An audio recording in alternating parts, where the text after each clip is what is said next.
So even if she did want to come to cars, they're in your restroom right now. Oops. Oh, well, thank you.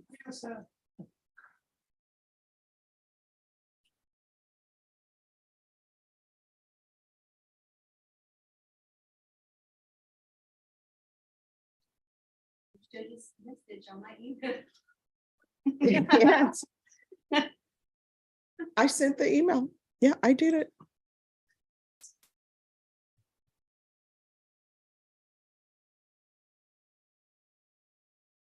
Someone just replied to you. Oh, they did? Yeah. Oh, Detective Mark Waits, so he is. See, you know what? I'm gonna reply back. Oh, God. Oh my Yeah. God. I thought it was over with, and then this morning it started up again. No, it is. I'm like, do people have nothing else to do? Well, Detective Mark Anthony Wade says that he appreciates being included in this conversation. Because they obviously have their time. And you know what? While we're talking about things, so they're supposed to have active shooter training, right? And then they're saying, please do not have docket on that day, or either have your docket half day, don't have anybody in the building. So here's a question I have. Why didn't you just do active shooter training on the weekend when no one's here? What are we supposed to purchase? What do they do the active training? Are they- Yeah, which was this page. Oh, it's Friday. This but- Friday? No, it's some Friday and the 24th. Okay, so Somebody's gonna get shot. here's my thing about active shooter training. One, I don't think they've clearly informed everybody what it is. I don't know if they're using paintballs. I don't know what's happening. But my thing is, there's security as you come through the courthouse. If somebody makes it through the courthouse security and makes it up these stairs, well, okay. Which, I always tell people, more likely than not, it's somebody who can't leave, right? Or, they're not going to. No. I'm just glad that Judge Christian, he'd probably shoot back. Yes. Okay. So here's the thing. Somebody said, I'm in the crazy email going around. Love that you made sure it is still hot in the 187th. Hope all is well with the gang. Tell everyone enjoy. That's our former probation officer, Rebecca. Oh, Like they have everybody in that email chain. it's like the whole count. Oh, it is. Yes. But they still haven't properly explained what the plan is for this active shooter. They're just telling everyone, don't have court on that day. You know what's funny? Is that I think that we went down and the top was, the county came out and did their stuff. And then said, don't follow that. We're telling you what to do. I'm sort of frightened about that now. Now I'm ready. Before I was fine. Here's I see active shooter training is just a lifetime movie waiting to happen. Yeah. Because nobody has any instructions. It's gonna be chaos. It is. It's going to be chaotic. Oh. And so, are there any people in the hallway? Yes, Your Honor, but they're all waiting for the court across. All right. So we will see what happens today. We have a short docket because we're supposed to be in jury trial. And you know what that means when you have a short docket? It means that we're going to be here till 6 p.m. tonight. Best laid plans.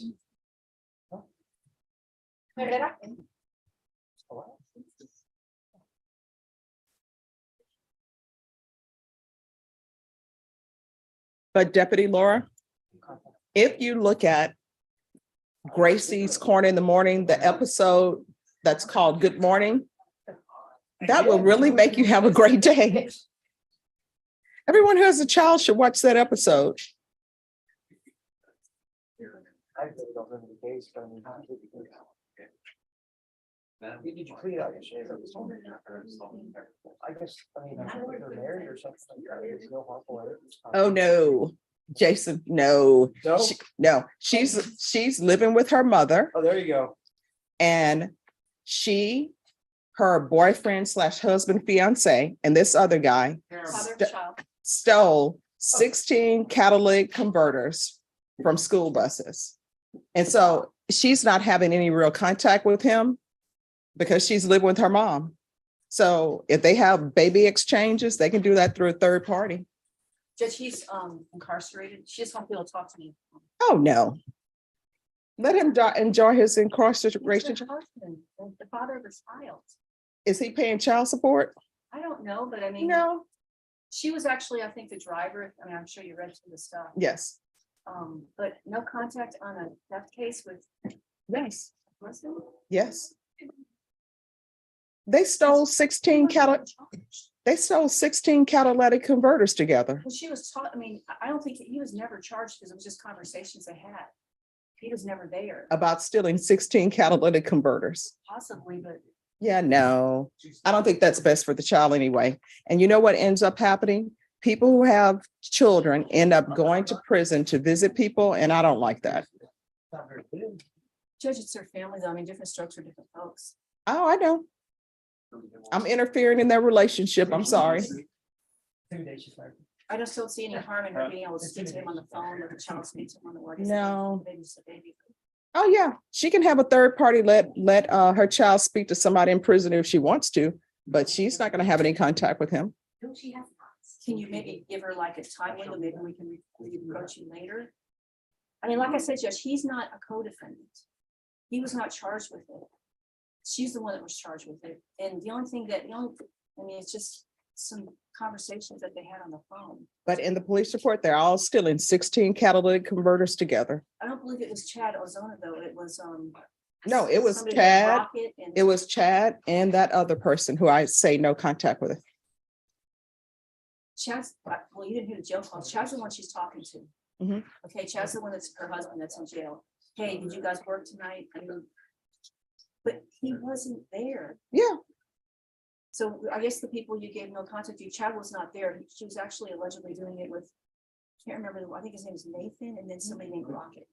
No, she can't have any contact with him. If she wants, she can make a choice. She can have contact with him and have a motion to revoke file, or she cannot have contact with him. That's completely up to her. Thanks for hearing me out. Sure, no problem.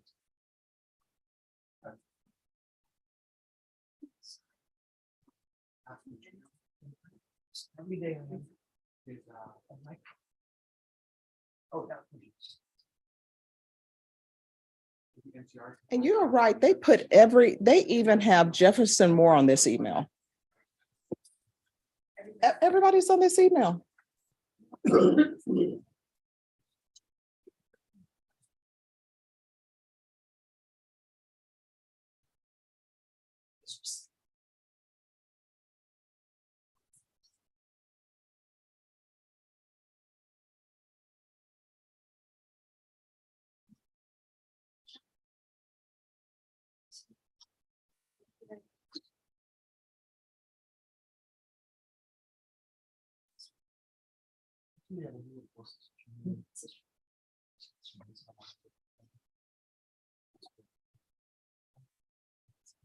Oh, was that?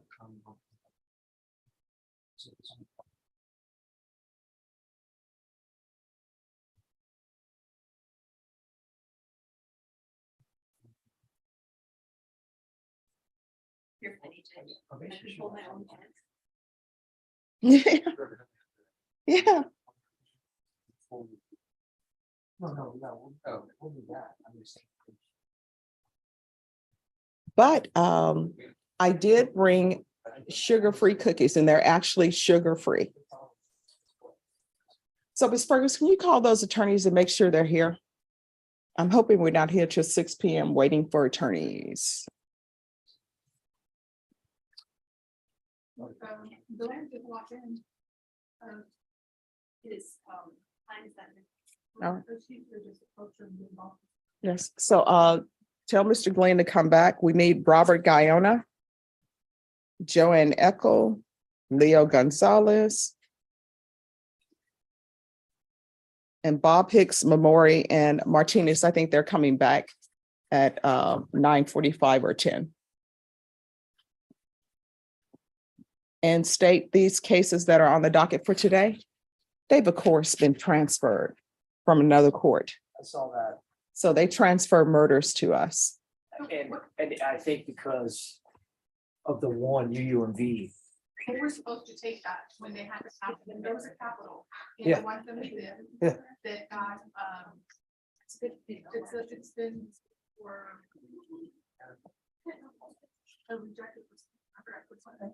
Well, But I had told them that they needed to transfer that. The UUMV. Yeah, it's never done. Because I said, well, they have the capital, you need to take it before we did the two voted. Because it belongs, but what they did was they dismissed it and left the night thing open until that's what we got. I don't think it's fair.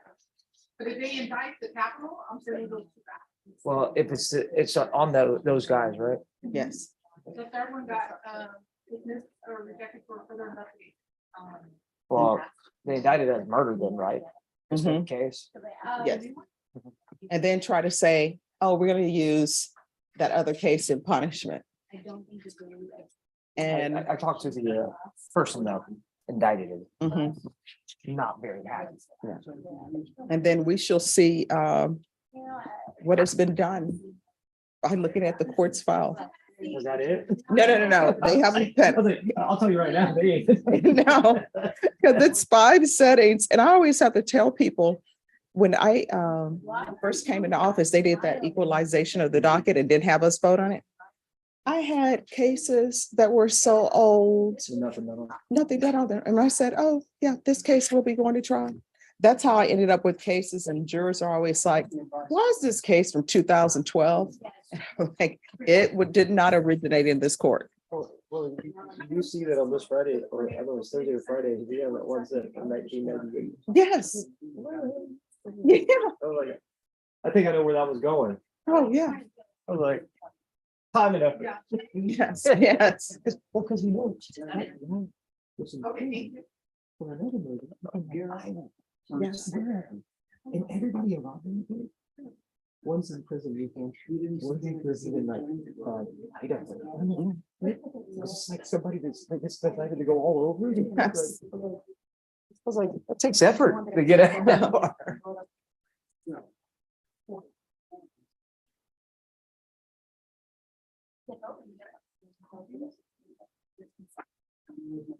All right, who's the guy outside in the entryway? He's dressed in Pittsburgh Steelers colors.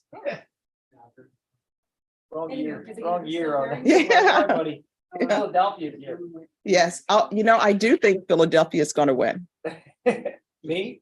I do. Oh, you do? I don't know. Well, that's who I'm rooting for, even though they're not my team.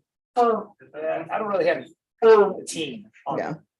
But I mean, at least Philadelphia has the SEC's leader. They do. That's why I'm going with the SEC. And you know what? Their uniforms look better. Yeah, I agree. I like their uniforms. The Chiefs, it's up to like 10 years ago or something like that. I don't follow NFL that much, but the Chiefs just have this weird cult following all over the world. Oh, they do. It's weird. But do you know that Princess Diana was a Philadelphia Eagles fan? Really? Yes. All right. Why? Of all the teams. And see, the Dallas Cowboys always think they're America's team, but maybe it doesn't After travel. Jerry Jones bought him. Even after the Super Bowl's kept him there a little bit, but Jerry Jones sort of took the nostalgic away. Yeah. Unfortunately. And then people told me, they were texting me saying LeBron James broke Kareem's record. I saw that coming. Well, yeah. Yeah. Now he's saying he's So now he's the GOAT, but I'm a Michael Jordan fan. I was like, Michael Jordan's still the Yeah. best. But you know what? I will tell you this. If you had to pick the top 5 basketball players, who would you put a team together around? Oh, God. I think that would be very difficult. I would still put Michael Jordan on it. Oh, Michael Jordan would Because he's definitely be just- there. He was like one of those people. But you got to make sure you have people who are willing to pass the ball. You're gonna have to have people that, let's just say you had to keep them together for 5 years. Yes. And it's not about money, but Yes. you had to keep that ego, because like Sonny was the ego equalizer for Michael Jordan. Well, I will say this, and I'm now aware, and I need to apologize and write a letter to Scottie Pippen. I'm now aware of people with migraines, but Scottie Pippen, whenever they would play the Detroit Pistons, he would get migraines. I would too. But I will tell you, that year they had their breakthrough where he just played through it. And if you look at Scottie Pippen, they really didn't pay him Oh, no. what he was worth. I felt a little sorry for him because he had family issues. But he was like, I mean, he was defensive player. He Yes. was, he, and then when Michael Jordan retired for those 2 years. Yes. Now they did replace Michael Jordan in a sense. They Yeah. kept it, and Mhm. so Scottie Pippen was a leading scorer, I mean, he was a leader of the team. Oh, well, And it was like doing great, and they did it, they actually went to the playoffs, I think. I mean, of course, they didn't make it all the way. And when Michael Jordan came back, boom, they're Yeah. superstars. but they were running, I think, Scottie Pippen into the ground because he would have to bring the ball up. Oh, yeah. So basically, he was the guard, the point guard, the off guard, the forward. They were making him do it all. He in his own right was a great player. Mhm. But I mean, I don't even watch NBA anymore. Yeah. But I used to watch it back then Yeah. because of the Bad Boys, the Pistons, Yeah. and that was coming right out of the. Mikey Johnson and Larry Bird were sort of going to the wayside, and Michael Jordan was coming up in like 80. Well, believe it or not, I had always been a Bulls fan, but I was also a big Seattle fan because that used to play. And I love Freddie Brown, No. downtown Freddie Brown. Well, did they have Dominic for a while? Dominic Wilkins was with the Hawks. Hawks, yeah. And then I thought he went to the Supersonics for a little while, like tail end of his career, sort of like when he came to the Yeah. Spurs. It's like he's not. And the then, high of course, Philadelphia. And I only like Philadelphia. When Julius Erving won when he won his championship, we were just like, yay. But I don't know, whatever happened to Daryl Dawkins? I don't know. Yeah. I mean, well, the one reason I paid attention a lot is my Mhm. brother-in-law played NBA. And Oh, he wow. played for the Bulls. And Wow, who's your brother-in-law? Eddie Neal. And he Oh, yeah, I know. Well, I say I know him. I've heard of him. number 45, and when Michael Jordan came back out of retirement, Mhm. he used number 45. Okay, when I was a defense attorney, why didn't you say, hey, Stephanie Boyd, I know you're a big fan. Let me give you some tickets to the Bulls game." At that time, I'm good. But I will tell you, when I was in law school, the Bulls came to San Antonio, and it was during Michael Jordan's movie Mhm. Space Jam. Oh, yeah. And we're super poor law students. I don't know how my group of friends afforded it, or maybe they got our tickets wrong. Oh, But I was sitting right there. I was sitting so close when Michael Jordan and Scottie Pippen walked by. Yeah. Sweat got wow. flicked on me. That's like And I'm like, I'll never bathe this shoulder. But it was a great game too. back then it was, I don't know. It was different. It was sort of like hockey combined with it. And soccer didn't have anything to do with it. No Mhm. talking. It was like, you Yeah. can me, I'm not going down. And see, I loved hockey back in the day too. My team in hockey was always the New York Islanders because I used to like the Sutter brothers. But hockey is like really changed now. Yeah. Women's hockey is great when you watch them play in the Olympics Oh, gosh. because they don't do board checking. So Yeah. they really have to have the skill to move the cup. Yeah. Yes. Cut, like, Yeah, and the puck. So it's yeah, I love hockey. Oh, we used to, hockey was better back in the day too. I mean. Now people tell me I need to start doing, what is this, pickleball or Oh, something? God. Yeah, I watched the whole documentary on that. About that. It's You know, they say that maybe I may have to start doing that because it may come to the Olympics. Well, they're saying that like neighborhoods like tennis clubs, there used to be all these, now they're turning into pickleball. Courts. Yes. And people like, it's just the sound and stuff. It's really fun. I think it's really funny. You know, they actually have the championship. What's the name of the game you play where you're in the handball? Oh, yeah. They actually have a big championship for handball. And I was watching it one time on ESPN. And let me just tell you, there are a lot of fans who watch that. I have an issue when everything is becoming like a national or international sport, like cornhole. Oh, now that I'm like. you know, where you toss the ball. Hey, people get paid. I mean, Lots. hundreds of thousands of dollars to do this. And I'm like, all they do is this, they toss it up in their head. And it's like, this is. I think, now mind you, this is me with bringing no skills to the table just from viewing it. I think I would be a good player at curling. I think it just be fun. Yeah, It's like, when I saw that for the first time when I was like, watching the Olympics. I Yes. was like, at first I didn't like it, but then I'm like, I'm really into curling. I mean, it's a kid's game. It's a kid's game. Yes, well, you're, It's a little rock. I mean, Yeah. have you ever seen them make those things? No. It's like granite with blocks and they cut it and Oh, they wow. shine it and they have the holes in it. I like curling. I still think they should bring dominoes to the Olympics, but that's just me. Dominoes or spades. But hey, that's the World Series poker. Yeah. All right, who's here on Robert Hitnick? I am, Yes, why are we here on Hitnick? I was just asking to approach for 15 seconds on that. I was just confirming with the state about it. All right, could somebody put the timer on for 15 seconds? I could probably make it, I think. All right, what's going on with this? The court ordered an interlock because of a missed court date earlier on. He had it installed in December. He's here today. He was up front on set. Oh. It was an impact court. I think the second day he wasn't there and he was supposed to go back. But the defendant said he didn't have notice of that, but I'm regardless. sure he did, because if you're in impact court, they'll tell you, come back Come the back. next day. No, I understand. And so he ended up coming in December and we got on the case and the court was generous enough to give him a new bond with an ankle monitor. Mhm. He's been to court since that time. It's been a couple months of him wearing that thing and doing everything he's supposed to do. He said again next week and he'll be here next week and we're hoping that the court may think it's been enough time with that ankle monitor Well, let's see what happened on the 21st. of this 21st. Yes, because that's when this is set. That's true. Hey, but where are you all on discovery since we're all here? Yeah, I'm surprised the court remembers. So I have. Oh, I been- write everything down. Oh, it's already in there. Okay. Yeah, I always, my thing is if you're truthful with everybody, then you don't have to remember everything. Even though my mind is a steel trap, I write everything down so that attorneys will know it's here. Understood. So we were here on July 20th. Defense attorney was to have the blood tested.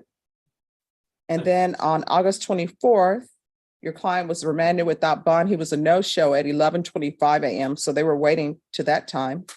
And then on December 1st, a motion to substitute counsel was filed and signed. That's ours. And then we came back on December 6th for the jury trial on January 10th.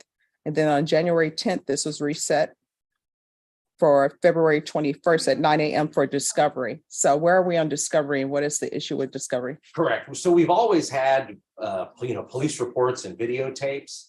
As far as the blood goes, I think the state is still trying to get the litigation packet from the lab.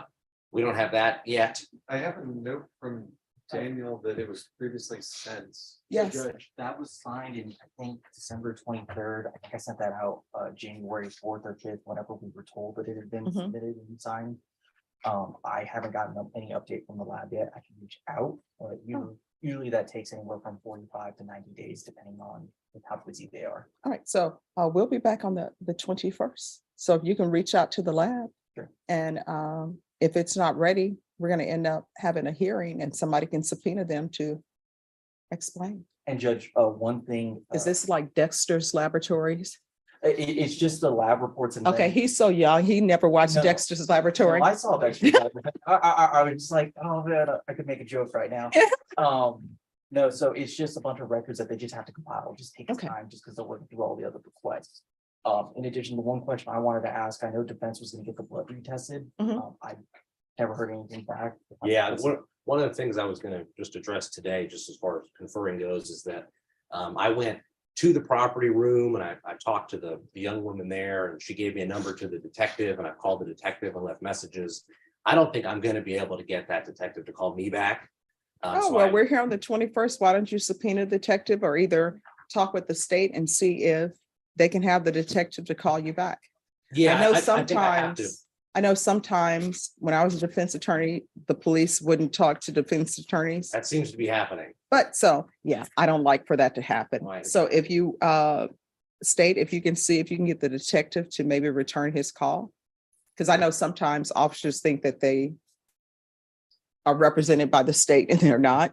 Right. But if you would see if you can facilitate that, and if they can't facilitate that, just subpoena him and we'll have him come in and you can tell him you can do a deposition of him and see what he says. Okay, Judge, the other option, I don't know if defense have looked into this, because I know that they had, is it QFT? yes. So I don't know, have you spoken to QFT to ask if they know how to get the results? Because they do have a working relationship with SAP. I did, and I know there's a boss that I haven't spoken to, but who I spoke to did still think that they were supposed to bring it. They didn't think they could go get it. So they think that that detective is supposed to, unfortunately, bring it to them. Okay. In All right, town. well, so when we come back on the 21st, you all just have an update for the court. We will. All right, and then you can talk to the state at that time about the ankle monitor. Thank you, Judge. All right, you're welcome. Your Honor. Yes. Sure. Who are you? No, no. You can speak to your attorney. It's.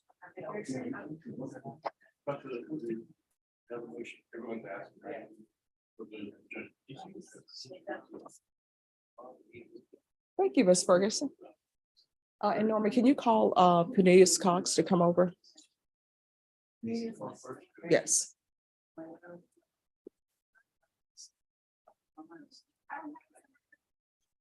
Okay, all right, thank you.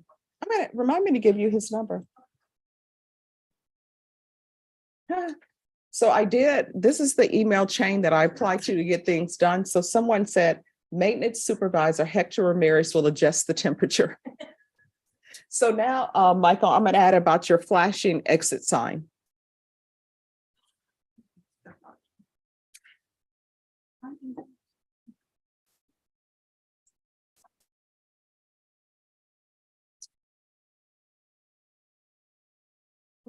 Okay, I will let her know. Okay.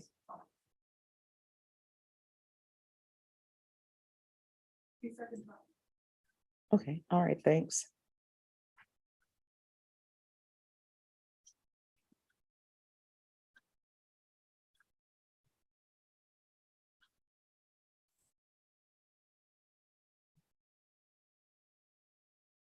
You know, today has a Friday type of a feel to it.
So Diana, are you sending back the equipment? I'm sorry, Are you gonna send back the equipment? am I gonna send it back? Yeah. Yes. Do you need me to write Good that? morning. Yes, good morning. Sorry, I'm late on Washington, Scott. Judge. I'm conferring with the state. I want to confirm with my client. Okay, Thank you, Judge. all right, you're welcome. You should, you know what? Your equipment felon, you should put it in that email that's going out to everybody, even though the people you're talking to may be in New York, maybe they're in that email.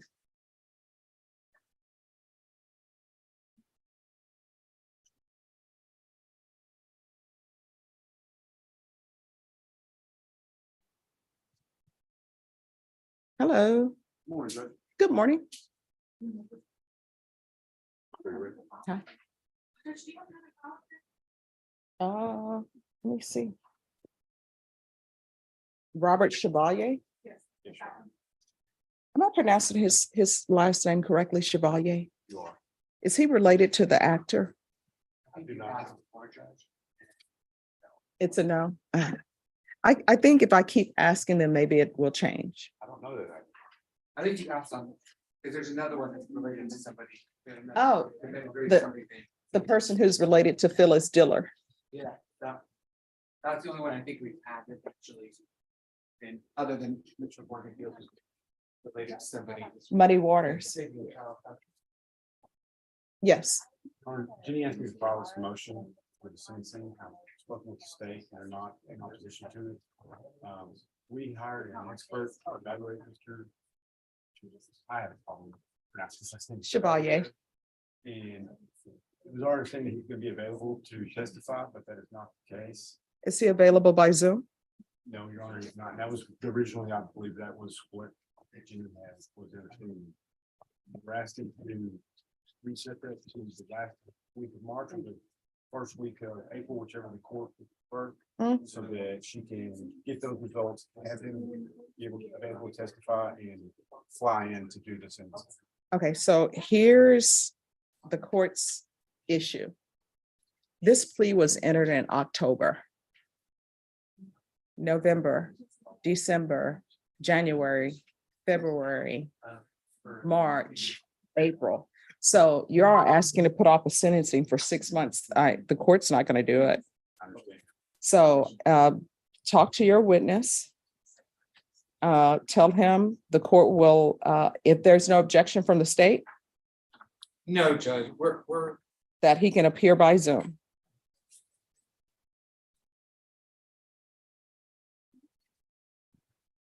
All right.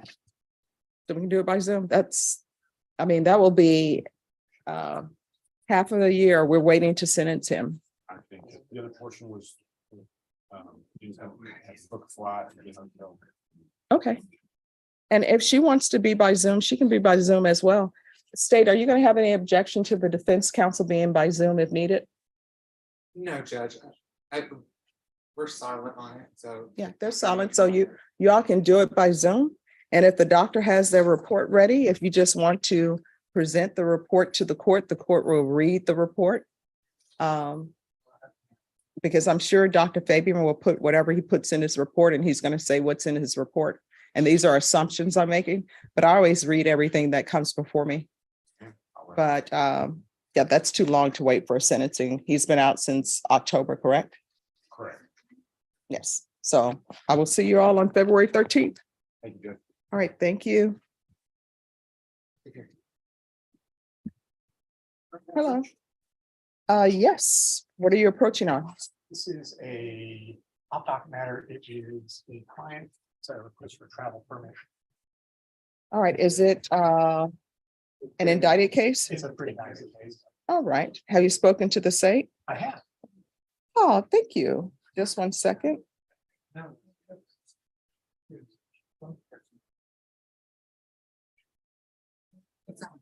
Yeah. That's tonight. Let me see. You. What is he charged with? Endangering a child. Okay.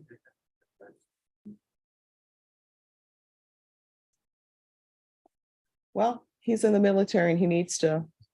Yeah. Travel. We have no. All right.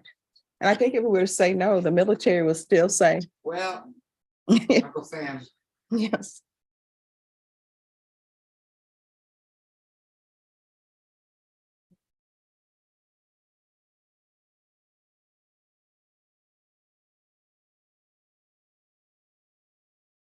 There you are.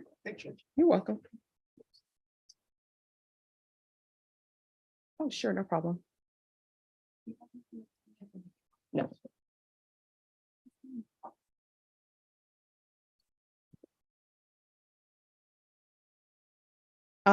Glenn Payne?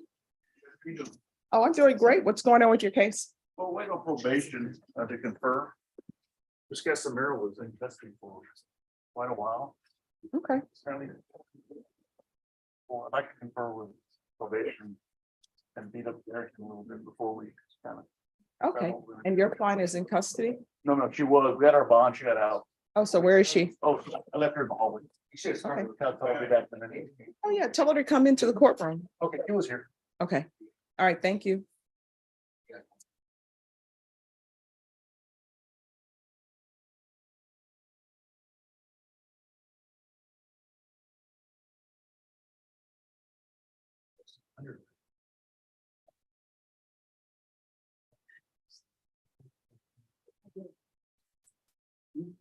All right, so everyone, we're gonna be starting up a trial, and I guess it will be Mr.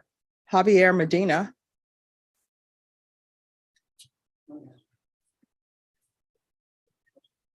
Could I see the file on Javier Medina, please?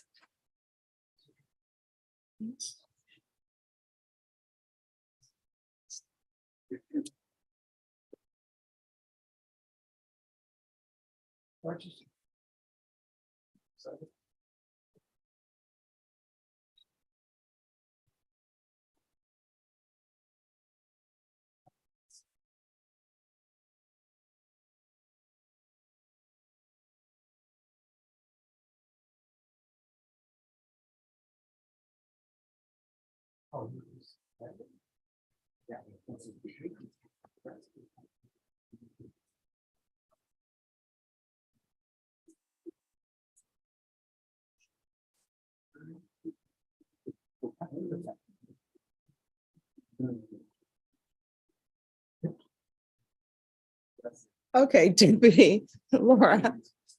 I'm now starting to get email messages back from my comments. And so you should read the email. And it's from Judge Glenn.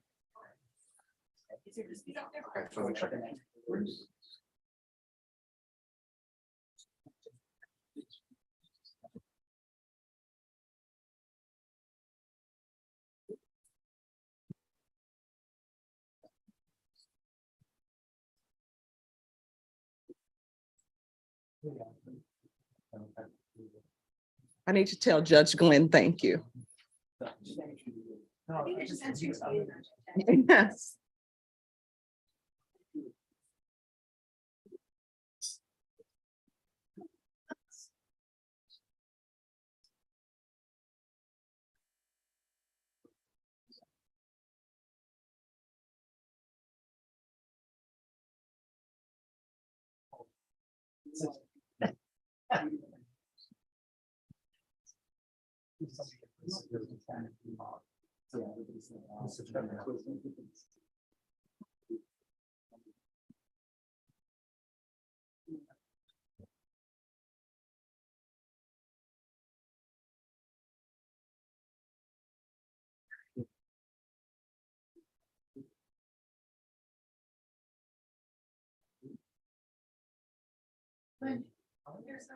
Sounds good.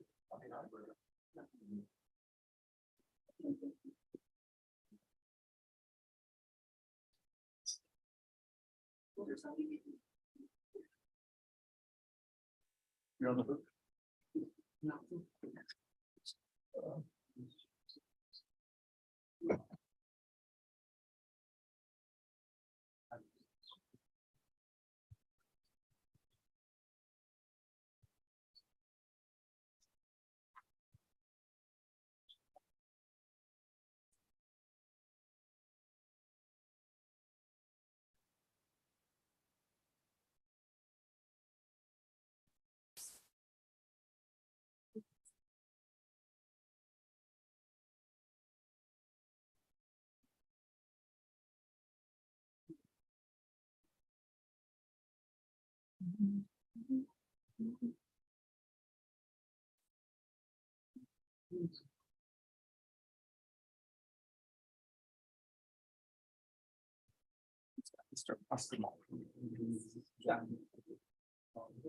Transfer.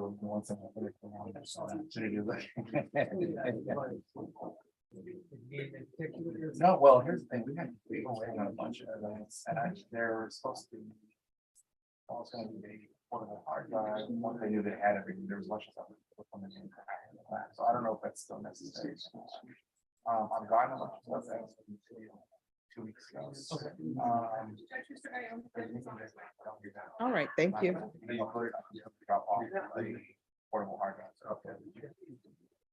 Over there, so at the time it was camera and one thing, yeah. And I know that Lawrence Rock was working it out in his day. Okay. Yeah, I'll check. Is there anything particular they said here? No, I think it was just a bunch. Oh, okay.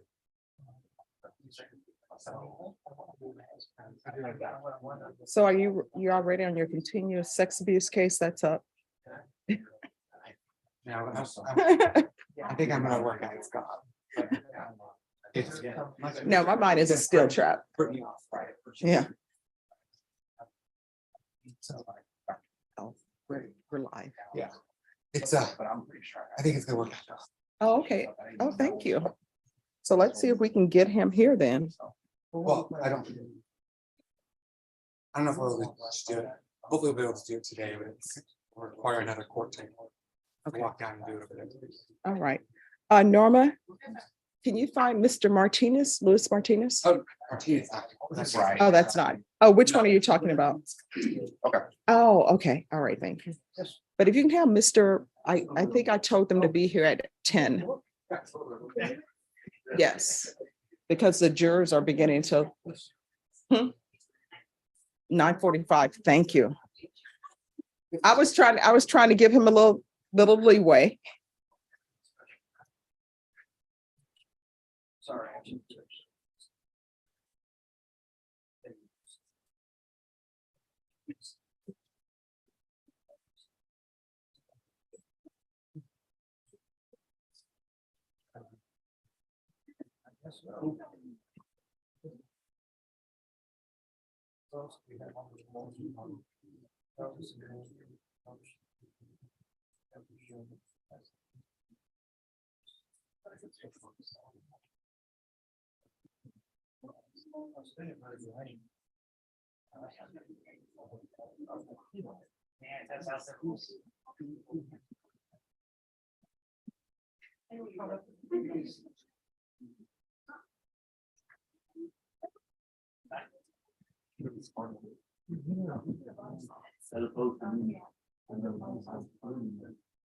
Yeah, this looks like it's a. This would be 96 financial values.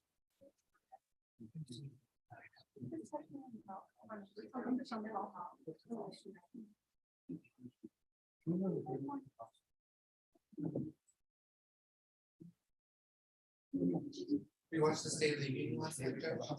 No, I didn't get a chance to. And you know why I didn't get a chance to? Because I was reading a novel that just came. You know, there's a book that I have been searching for, and it finally came in. And of course, I go through different genres of books. So this is sort of like an action book. So I stayed up late till 2:30 a.m.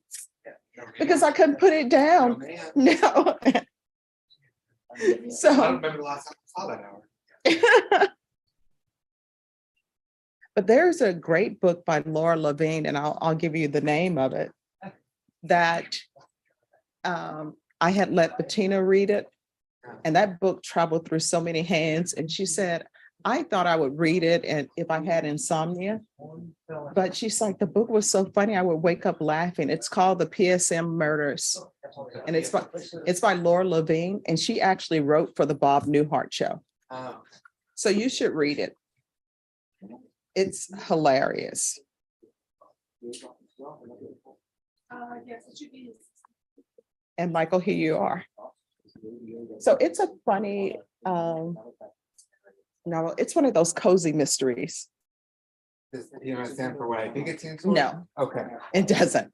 And see, I think they put that title there because people would think, oh, well, what is this about? But it doesn't stand for that at all.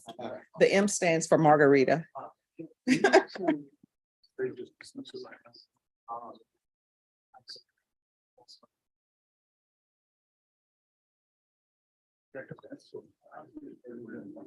Sir, what's your name? What is your name? And what are you here for? One of the, I'm sorry, what? one of the people here that's gonna be important. Oh, you can come in and have a seat. Well,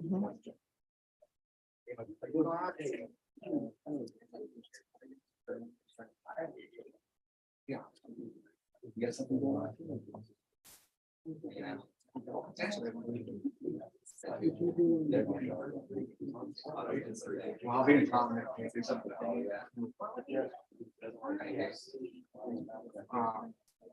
I just sold.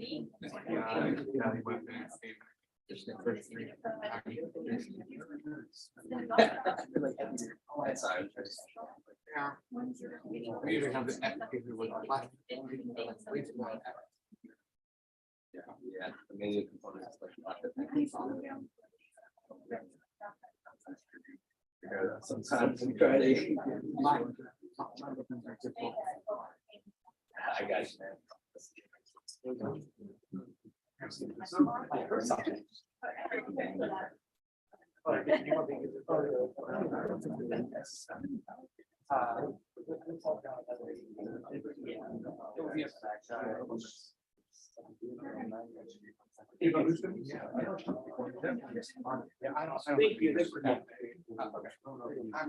And Norma, could you make sure that Joanne Echo comes here?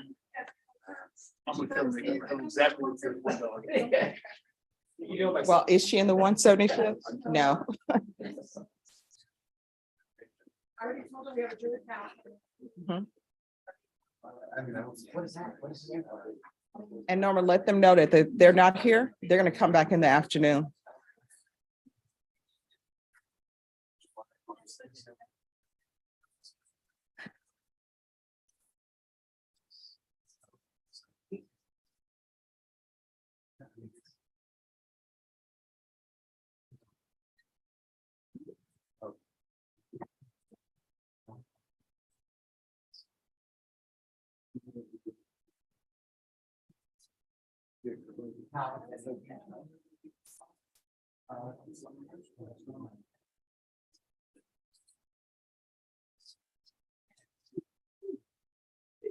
Hello, Say good morning. good morning. Mac, with Bob Dixon, he goes to trial, asked me to second chair. So I was Okay. just letting you know. All right, thank you. Yeah, it looks like it's going to trial. Excellent. Thanks, Your Honor. Sure. And they have filed a motion to come to the court for punishment. Okay. Sure, Thanks, Your if Honor. it were to be a guilty verdict. I see. Thanks, Your Honor. But I will tell you, Mr. Hicks Yeah, you heard that. in the state, well, before the court, it appears that this may be over a football that he didn't have returned to him. So I don't know. Yeah.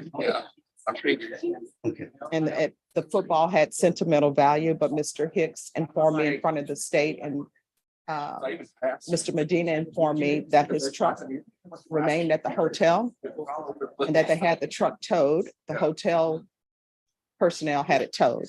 And in the truck was a football that had personal sentimental value to him. And they auctioned off the truck with the football. So he wants his football back, but I told him I This can't do doesn't get anything you with that. football. So that's what's going on. Thanks, Your Honor. So you're updated. Thanks, Your Honor. You're welcome. Good morning, Your Honor. Good morning. How are you? Oh, I'm doing great. I'm here on Oscar Martinez. Could I see the file on Oscar Martinez, please?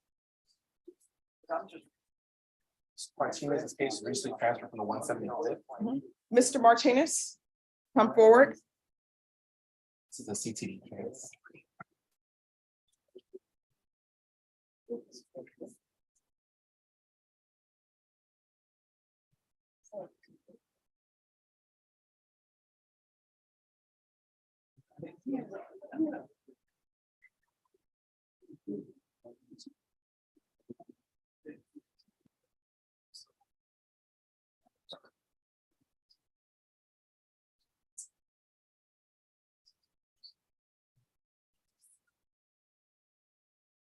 All right, so why is this listed as 5 settings and there's nothing written in the court's file? I can't speak for that, Your Honor. I can tell you that there were some discovery issues that were being worked out. There was apparently some voluminous discovery awaiting from keeping turnover. Let me ask you this before we go. Could everyone please whisper? So have you all actually had settings in the 175th? We have. And I have, let me show you what I have on the docketing sheet. And I think everybody knows I always write things on the docket sheet. This is what I have, a docket sheet that shows there have been no settings in this court. But according to the run sheet, there have been 5 settings. So, all right. So Mr. Martinez, I don't allow cases to sit extremely long times here in the 187. So I am going to go forward on the route that we take cases in this court. So I realize that you all have had 5 settings already in the 175th, but I don't know what's happened because nothing's written down. So first issue, I know this has just been transferred to us and it should not have been transferred to us, but we're a working court. So this is a murder case. What are the discovery issues? So my understanding, Your Honor, I'm speaking with the last prosecutor in the 175th, is that there was some discovery outstanding from the police department was being brought over to the DA's office that required a portable hard drive. They were going to inform me when that had been brought over so I could turn over a portable hard drive to download this material. So I don't know where in the process that is or if that's been done at this point. Gahan was going to check in on that and see with the last prosecutor that was handling it to see what the status is on that. All right, this is what I'm going to do because I know this is coming from another court. In state, I know you have to play catch up on it. Yes, ma'am. I normally don't give this length of time for settings, Mr. Martinez, but I want to make sure that your attorney has all discovery. So the way the process works in this court is I make sure everyone has discovery. I require the state to tender an offer, and then I give you a plea deadline date to let the court know whether you're accepting that offer or not. And then your next date is a jury trial. You understand? And your attorney is aware of the process that we have in this court, so he'll explain it to you in further detail if you need to. If you ever have a question about the process, you're more than welcome to ask me. If it's something that your attorney does not want you to discuss with me, they'll let you know. But still, you can make up your mind. We're all adults here, whether or not you want to discuss something with me. So Ms. Ferguson, I'm going to give you all a 45-day reset. State, is that enough time for you to figure out discovery if there's some issue? Plenty of time to find out what we have. Okay. And to make sure that defense counsel has it. I was also talking to the co-defendant's attorney, Ms. Ethel. All right, Joanne Eckel. All right, if you can come forward too. Since we're touching on the same. All right, thank you. Ms. Ferguson, I need a 45-day reset. March 30th. All right, so we'll come back on March 30th for discovery. Any questions, Mr. Martinez? All right, thank you. All right, Joshua Mejia. Come forward. Yes.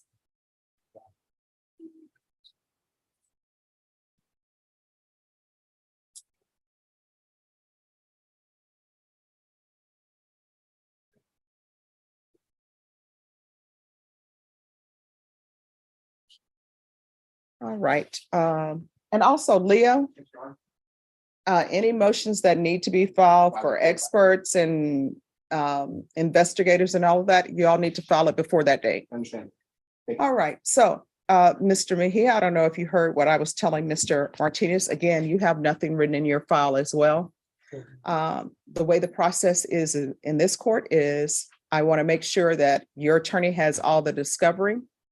Then once discovery is completed, I require that the state tender an offer. And then I will give you a plea deadline date. You need to let the court know whether you're accepting the offer or not. And then after that, it will be a trial date. If you have any questions about the process, you're more than welcome to speak with me. If it's something that your attorney doesn't want you to address with me, they will let you know. And Ms. Eckel knows the process in this court, so she'll be able to explain it to you further if you so desire. You understand? So Ms. Eckel, I'm setting this on the same date as the co-defendant. I'm going to set it for March 30th, and that's for discovery. So if there's anything outstanding, I'll let the state know, and we'll see where we are on March 30th when we come back. Thank you. All right, any questions about anything? I have no questions, Jen. All right, Say thank none at this point. All right, and Ms. Eckel, if there's anything that needs to be filed, investigator expert, that needs to be done before that date. Thank you, Judge. You're welcome. I have the file on Scott. Yes, Your Honor. Yes. Good, I confer with the state, would I respectfully ask the court to give some, 10-day weekly set that, state has made us an offer, I think Mr. Scott needs to review that. He's also looking possibly hiring. All right, Mr. Scott.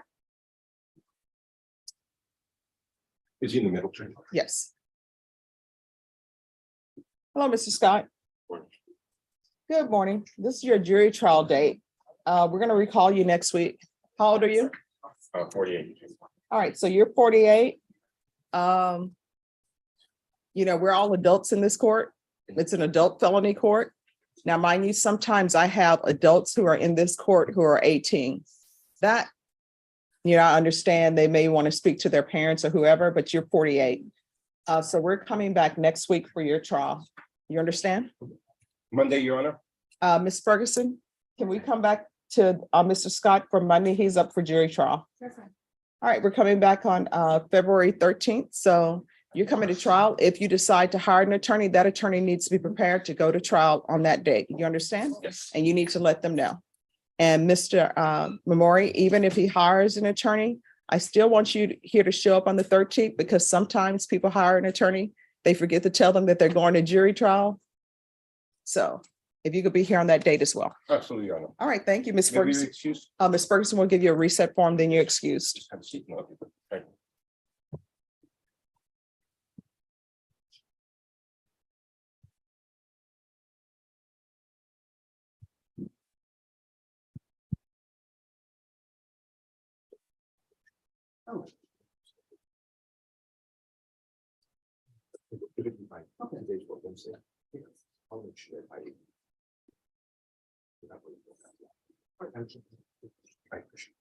Who's here on Francisco Herrera?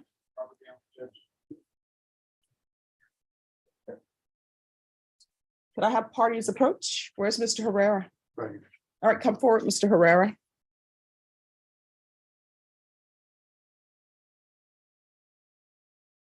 Mr. Cox. Just give me 1 second, okay? All right, the court is calling 2022 CR 6053W, State of Texas versus Francisco Javier Herrera. Can I have parties announced for the record for the state? Jason Dorgans for the state. Defense? Robert Dale for the defendant. Are you Mr. Herrera? Yes, Your Honor. Showing you what's entitled motion to revoke community supervision. Did you review that with your attorney? Did you understand it? Yes, Your Honor. Are you the same Francisco Herrera who's placed on community supervision in 2000? State, do you have any motions with regards to the cause number? As far as I'm aware, Judge. The cause number, I don't know why these are coming with added numbers for the cause number. Is 6053W not the correct cause number? No, you'll see there are numbers in the beginning. No, at the beginning. Oh, the 4-1. Yes. Okay, I mean, So do you want? I guess we would move to correct that. I think that's just a clerical typo. Instead of cause, it says 4-1 AUSE up at the top. So we would just move to amend that motion to reflect the word cause followed by the correct cause number that's already on the document. Any objection? Oh, yeah. That's a good catch, Judge. I never noticed that. Oh, hey, I read everything. All right, Mr. Herrera, do you understand the changes that are being made to the cause number of the motion to revoke? Yes, Your Honor. And do you still wish to proceed? Yes, Your Honor. And the court will note for the record that the motion, the internal motion is still the same. The cause number is just being corrected to reflect that this is cause number 2022 CR 6053W. Are you the same Francisco Javier Herrera who was placed on community supervision in 2022 CR 6053W for the offense of evading arrest, detention, second or more Yes, Your Honor. on June 28, 2022 for a term of 2 years? Is that you? Yes, Your Honor. State? Your Honor, in this case, the state alleges on or about the 29th day of December, 2022 in Bexar County, Texas, the defendant Francisco Javier Herrera committed the offense of evading arrest / detention in violation of condition number 1. How do you plead to that? True or not true? True, Your Honor. We'll waive the remaining allegation, Your Honor.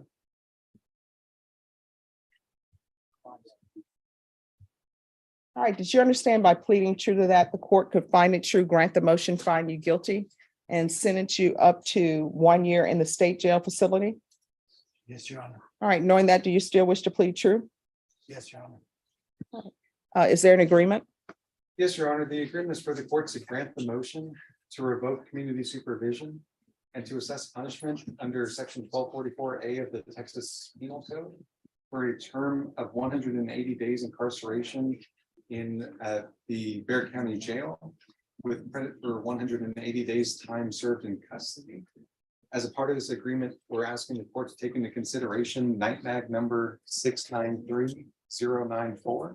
So if the court calls this agreement, there should be a judgment satisfied. Is that the agreement? It is, Your Honor. And that was violation of number 1, correct? Yes, Your Honor. All right, Mr. Herrera, are you asking the court to follow that agreement? Yes, Your Honor. Are you waiving your right to appeal? All right, the court will follow your agreement, sentence you and find number 1, violation of number 1 true. Court will revoke you, sentence you to 180 days in the Bexar County Jail under 1244, give you credit for any time served, taking consideration NIMAG number 693094, and the court will show that the judgment is satisfied. Is there anything else from either side with regards to sentencing? Not No, from the Your Honor. state. All right, Mr. Herrera, I'm showing you it's entitled Trial Court Certification of Defendant's Rights to Appeal. Did you review that document with your attorney? Did you understand it? And did you sign it? Yes, Your Honor. Because this is a plea bargain agreement, because I followed your plea bargain agreement, and because you waive your right to appeal, you do not have the court's permission to appeal. Do you understand? Yes, Your Honor. All right, because this is a felony conviction, you're not allowed to own or possess any weapons or ammunition. If you have a question over what a weapon or ammunition is, you'll need to speak to an attorney. Do you understand? Yes, All right, we can go off the record. Mr. Herrera, how old are you? Your Honor. All right, you're 42 years old. It appears that you continue to pick up criminal cases. Do you want to spend the rest of your life being told what time to get up in the morning, when to go to bed, what you're having for lunch, breakfast, and dinner? No, Your Honor. That's the route you're on, because you keep picking up cases. If you can continue on this path, you're going to find out that you're spending a majority of your life in custody. You understand? Yes, Your Honor. You better change your ways. Otherwise, you're going to spend the rest of your life in prison. Okay? Yes, Your Honor. All right. Good luck to you. Thank you, Judge. You're welcome. Mr. Cox? Yes, ma'am. If you can come back this way and I'll switch you off to the side. I'm just. I have permission for. You have permission to enter the safe.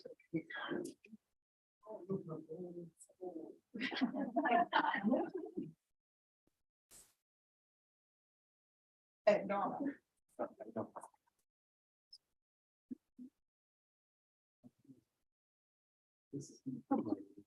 Can I have a check?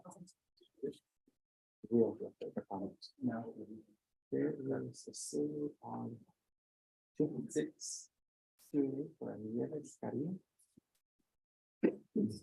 that's not Jones that she was. No, that's still the case.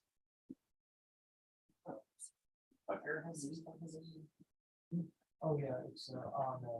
That's where I was. Who's? Remember who it was? Oh, I guess. Okay. Okay, yes, I'll look around. Thank you. Has there been? I mean, I haven't been here. Honestly, even that there's the doctors doesn't need to buy this. They're restored? Yeah. But they've been made financial. Okay, thank you, ma'am.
Caroline, that's done.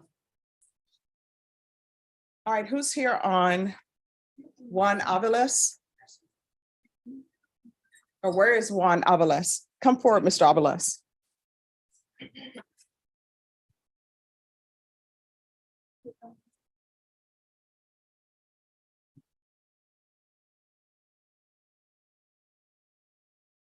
Mr. Avalos, your attorney is still in federal court. So we'll wait for him, but you may be coming back on the 13th. All right. So if your attorney's not able to be here by 10:30, we'll just call you back on the 13th, but Ms. Ferguson will give you the reset form. So stay around, okay? All right, and thank you for dressing appropriately for court. All right, and is Deputy Laura checking to see if we have all the jurors? Oh, do we have all the jurors? No. All right, let's see if we have all the jurors.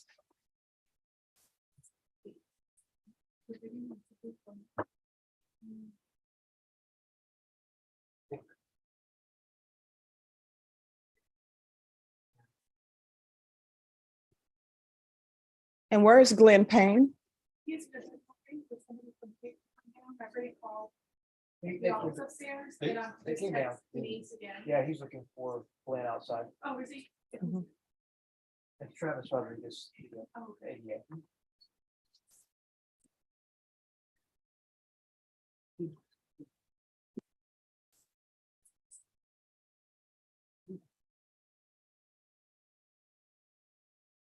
And Mr. Cox, Michael Villarreal informed us that the exit sign keeps blinking. Oh. It's concerning. Yes. So we're trying to figure out, what does this all mean? The universe trying to tell us something? Yes. Get out of here. You know? What was it about? In the scheme of things, look, Earth is like 4.5 billion years. Mhm. Our time period here is just like, But where are we going to go? that's an issue.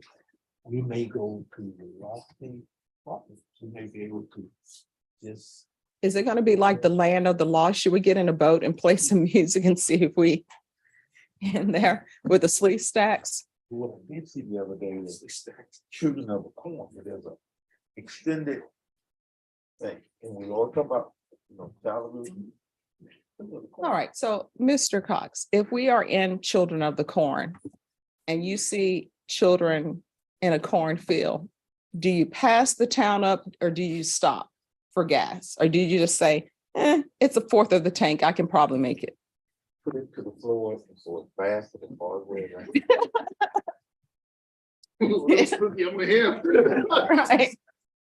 I mean, the last thing we want to do is have no gas in the middle of a cornfield, but okay. Are you ready on your case? No, Judge. What's happening? So, Mr. Casamero, we're gonna ask for a brief reset, Judge. You said they discovered and decide what we're gonna do with it. What is the discovery? Well, she has 3 new cases. Engage in organized crime and 2 gambling misdemeanor cases. All right, So we're gonna ask for some brief reset to decide what we're gonna do on the case. all right, so stay, Also, here's my question. So if this is a contested hearing, are you going on those new number ones? I would anticipate doing that. Yes, Your Honor. All right, Ms. Ferguson. On Casimiro, I need a setting for a contestant. And Judge, just for the record, not really. I was driving to Tennessee in a snowstorm. And came around a corner, the roads were closed. Got in a truck, was outside the truck, ran off into the woods. It's midnight, it's snowing, I stopped like, oh, is he okay? Took about 3 steps and said, what the hell am I doing? He ran away. I got back in the truck and drove on. All right, what date, Ms. Ferguson? I can do March 9th. All right, your contestant here is March 9th. What time, Ms. Ferguson? We can have about 11. Probably let's do it at 10:30. All right, 10:30.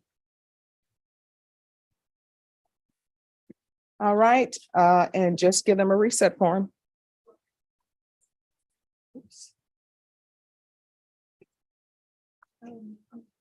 Nicole Kesselman. All right, and if parties can clear out, because we're going to start the jury trial.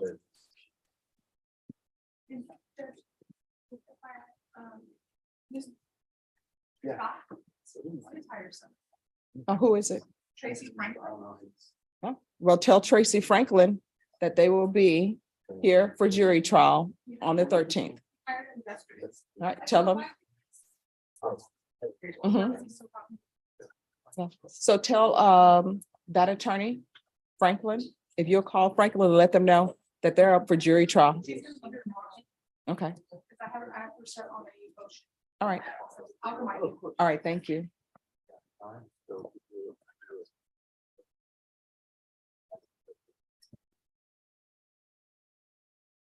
I don't know why they're trying to do that.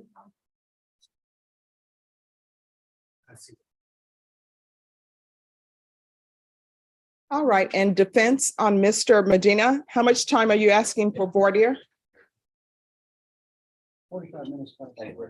For possession less than a gram?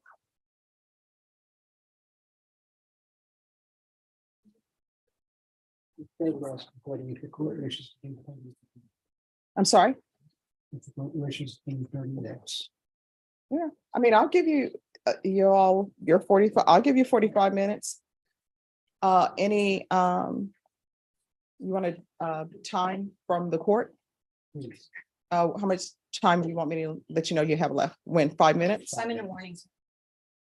All right, so counsel, the way we do jury selection in here is the state will go first. You ask whatever you want to ask. The court doesn't divide up specific and general. So each side gets 45 minutes each. And with regards to jury strikes, we will handle that after outside the presence of the jury. Right. Okay. All right, you're welcome. Risen seven, Your Honor, and we have two that called because they were short speaks yesterday. Okay. People that did not show up. I'm gonna have to say that, so I don't know if they're gonna bring it.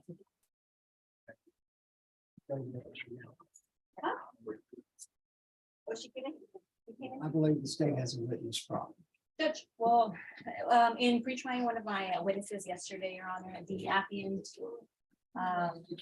in one of her warrants advised me that there's additional documents, discovery that they may have in their file. However, they are asking us to subpoena because it is the city of San Antonio who has possession of these items, and they're asking for a subpoena from us. What items are we talking about? You wanna go with that, so- Well, this incident occurred pursuant to something called a dark warrant. Mhm. And she was simply trying to prove up the validity of that warrant. All right, I mean, you all can try your case however you want to try it. This case has been going on since 2022. It's a possession less than a gram case, so we're proceeding. I understand, Judge. Okay. I just wanted to inform the court and inform Mr.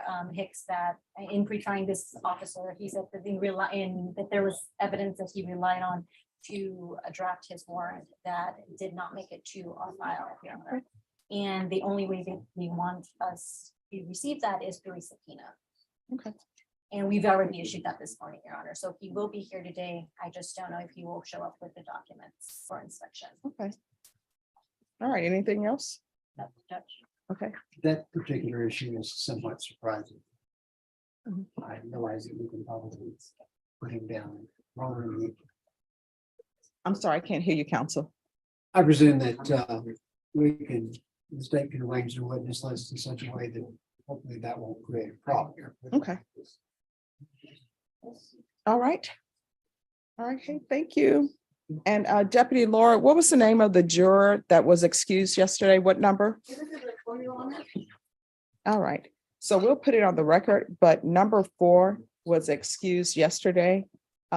Number 4 had a doctor who had surgery scheduled for a cancer patient, so I excused them. Yeah, that. You probably wouldn't have gotten much of an argument out of me about that. Okay. And so they're just gonna check to see who's available in the hallway.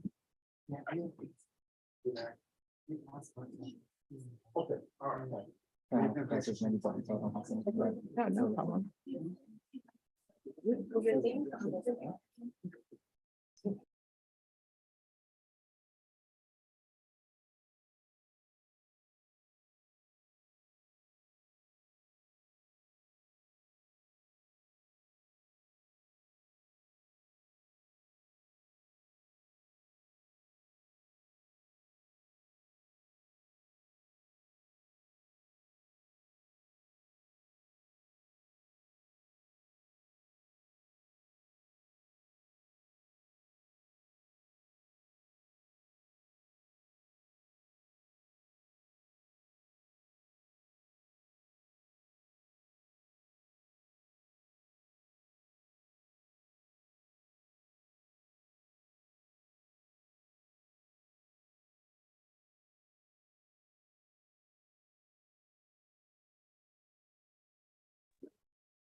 Yes.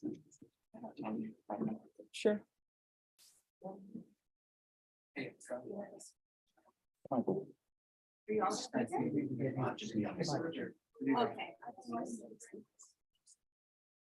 You can sit on the chair. You can sit in the witness. How do I set it to where we can play? How do we set it to where we can play the power?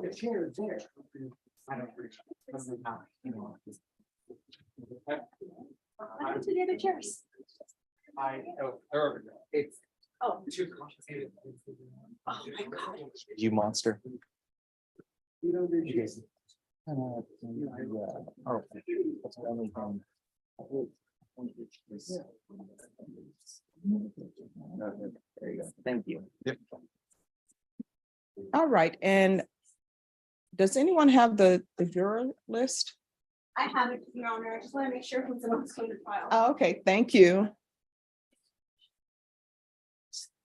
Thank you. Your stuff, there'll be nothing over there.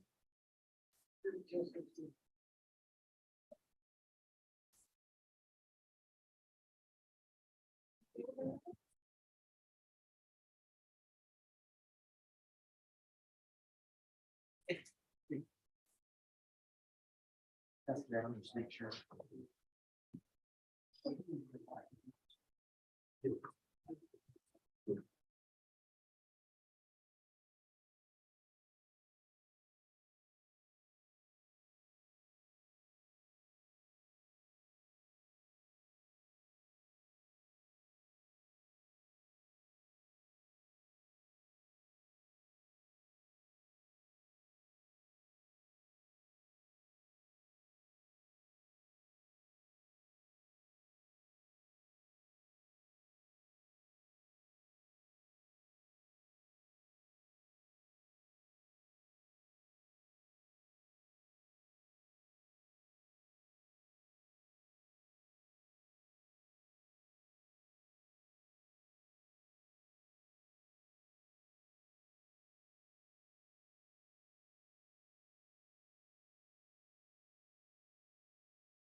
Thank you.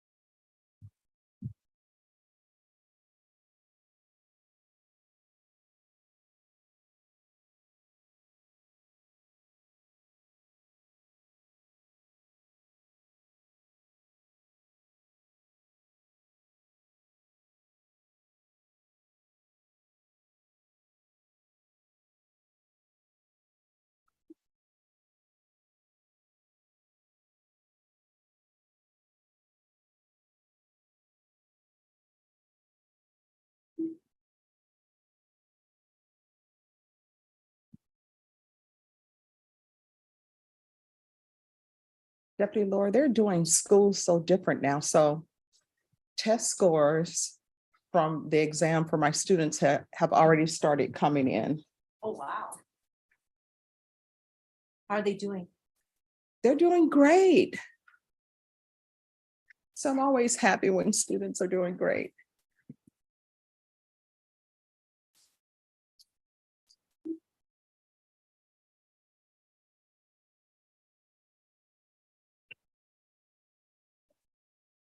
Oh my goodness, it's Bobby Gebbia. I know, this seems like so much fun. Well, since you have your new position, I don't see you walking around with your coffee cup I anymore. just threw it out. We call that the magical cup. It's so tiny, but it always has coffee in it.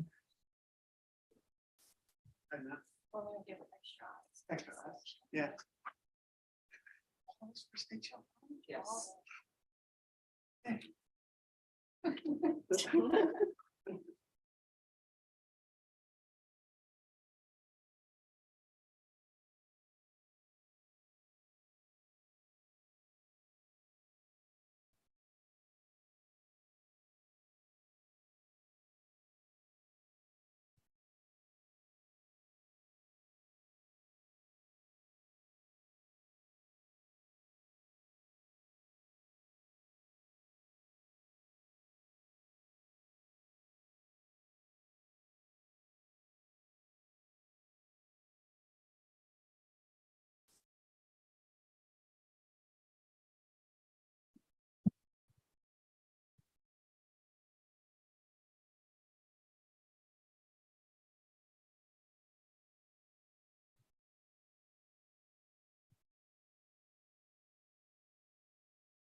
All right.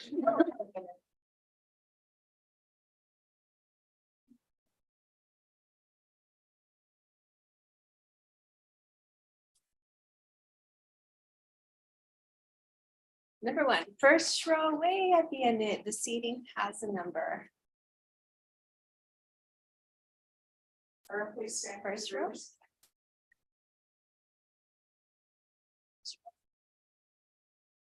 Number 8. Second row on top has a number. You can have a seat. Oh, we can see.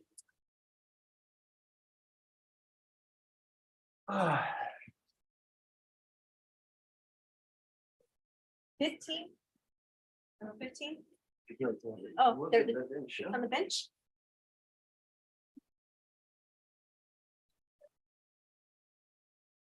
Oh. 22. Okay. Next row.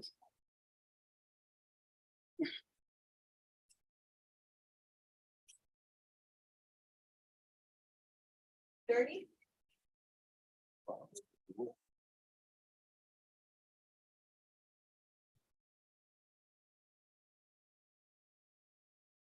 37. 37. 37. 37. 37.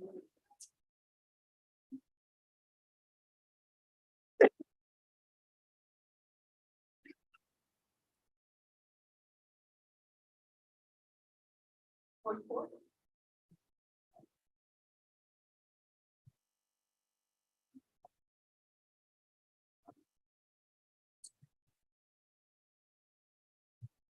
51.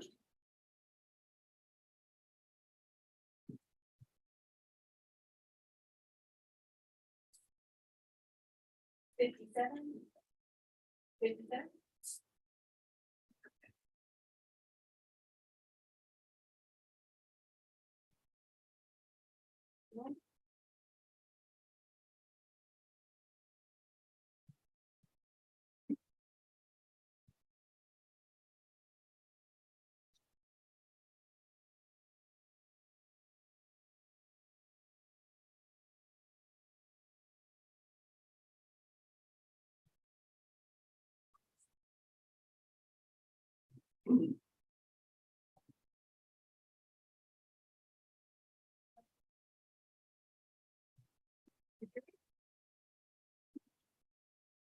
All right, everyone, please be seated.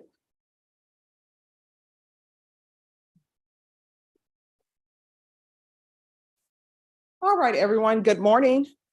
All right, that's a week. Good morning. We're so close to Friday. Good morning, everyone. Good morning. All right, welcome to the 187 District Court. I'm Judge Boyd. You are in the 187 District Court. You're on the 4th floor, and I'm Judge Boyd. So which courtroom are you in? Which floor? And who's the judge? And I know what you're probably asking yourself, why would she say that and have us repeat it? Because obviously we know where we are because we're here. The reason why I do that is because we need everyone to be here. And if we take a break and then some of you come back, but some of you are not here and get lost, we have to wait for you. And believe it or not, we've had people who've been on the panel and then we're looking for them and they're down the hallway in another courtroom. So if you're ever lost, all you have to say is, I'm in the 187. If you can't remember that, you say you're on the 4th floor. If you can't remember that, just remember Judge Boyd. I'm the only Judge Boyd in the entire courthouse. All right. So I'm going to have the state introduce themselves to you, state. Debbie Cruz on behalf of the state. Daniel Escobar on behalf of the state. And for the defense. Morning, ladies and gentlemen. My name is Bob Hicks. And Jonathan Chavez from Mr. Medina. All right. And Mr. Medina, if you could introduce yourself to the jurors. All right, you may be seated. So everyone, this is the other thing. I'm going to need everyone to make sure that you speak up because the court reporter is trying to hear everything that everyone says, and she's writing down everything that everyone says.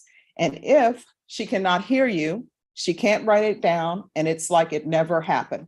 So everyone, please make sure you keep your voices up. Now, this instruction I'm about to give you, every jury panel has failed on it, but I have faith in you all that you will not fail me. If you are in this box, if you're on this front row, when you speak, you do not have to stand up. The court reporter will be able to hear.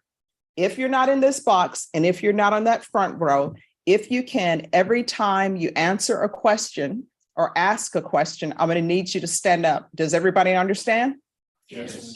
Is anybody going to forget that?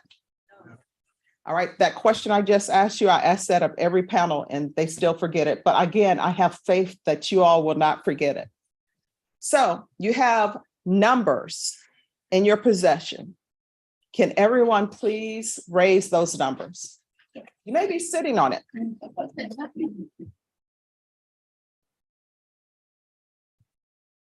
All right, those numbers, you can lower them. They're very expensive, right? It took a lot to prepare those.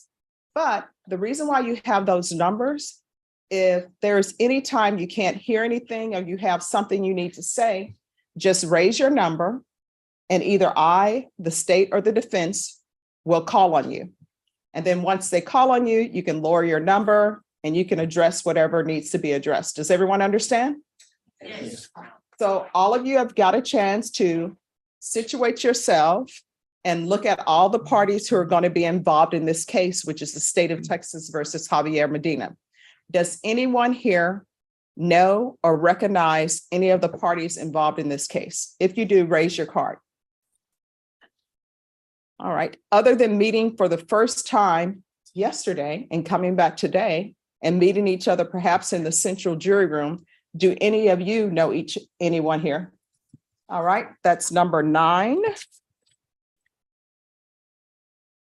and number 21. All right, you can lower your cards. You'd be surprised. Sometimes there's a lone person who raises their card and there's not a number to go with it. So I'm happy that you all are acknowledging each other. So juror number 9, how do you know juror number, what's your number again? 21. How do you know juror number 21? That's my husband. Ah. All right, so here's a funny story.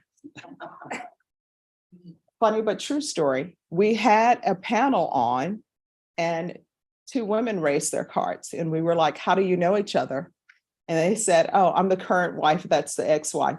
But they all got along very well. So this is the first time we've ever had a husband and wife on the panel together. All right, so the charge in this case is possession less than 1 gram, and it's possession of a controlled substance, penalty group 1, less than 1 gram. So I'm going to have you all think about that for a while, and then I'll come back and ask you questions about that. Now, what I want you to know is when the state or the defense asks you questions, they're all talking about hypotheticals. Neither the state nor the defense during this term in the process are allowed to talk to you about what they think the facts are in this case. So when they speak to you, it's about a hypothetical. Does everyone understand? Yes. Now, so how do we get here? How does this case come to be in the 187 District Court? Cases come to felony courts for jury trial through what's called an indictment. How many people here have ever had a traffic ticket? Yeah, you got to raise your cards. You have the expensive things in your hand, you got to raise them. All right, you can lower your hand. Oh, there are quite a few people who either don't want to let anybody know they've had a traffic ticket or they have not had a traffic ticket. So when you get a traffic ticket, let's say it's for not yielding appropriately, which people in San Antonio don't know what the yield sign means, or you're running through a stop sign or you run a red light. So the last time I had a ticket, I think I was 18. And at that time, they still had the paper tickets. And so they'd write it out and they give it to you. Now I think they have everything computerized. So when the officer gives you the ticket and says, hey, here's a ticket, you ran a red light, or here's a ticket, you didn't follow through the yield sign, or here's a ticket for speeding. When you accept that ticket, you're not accepting that ticket and saying, oh yeah, you're right, I ran a red light, or I didn't follow the yield sign. You are getting that ticket, and that ticket is to let you know, this is what we're saying you did, and this is where you need to be to address this. And of course, when you go to municipal court to address it, you can either do a jury trial or resolve it in some other way. Does everyone understand? Yes. So an indictment is the same thing. The purpose of an indictment really is to tell someone who's charged what you're charged with and where you need to be to address these charges. And an indictment, just like when somebody gives you a traffic ticket, is not evidence of guilt. And you cannot consider it in any form of fashion as any evidence of guilt. Does everyone understand? Yes. Is there anyone here who can't follow that? All right. The next thing I want to talk to you is about the right to remain silent.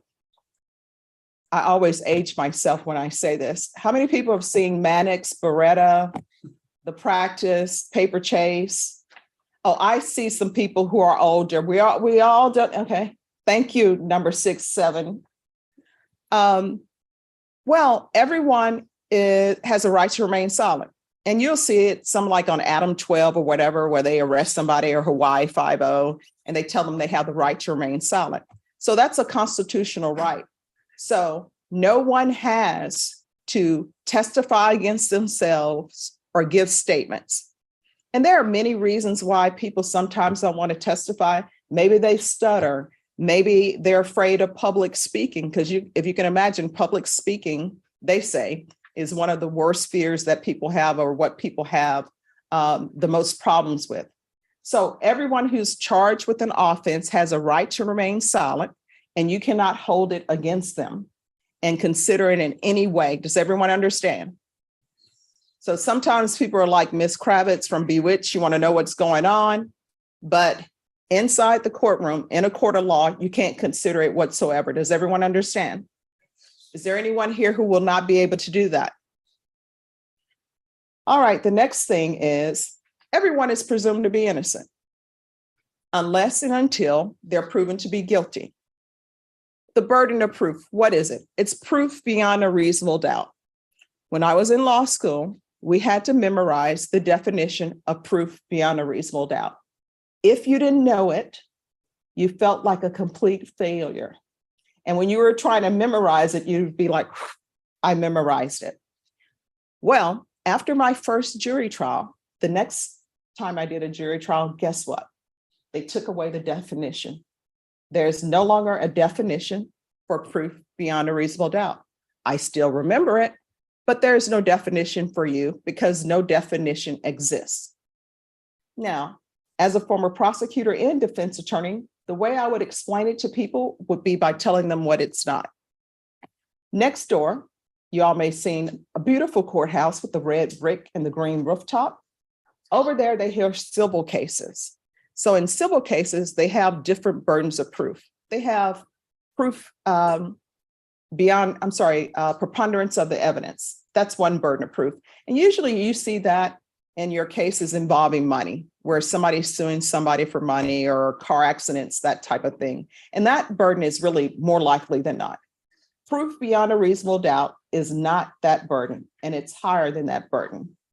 Then the other type of burden they have over there, which their highest burden on the civil side, is what's called clear and convincing evidence. Clear and convincing evidence is evidence that's sufficient to have someone say, you no longer can be a legal parent to your child, we're terminating your parental rights. Proof beyond a reasonable doubt is higher than that burden. That's the highest burden that we have. Does everyone understand? All right. There are two phases to a trial in Texas. First phase, people always call it the innocence phase, but it's really not an innocence phase.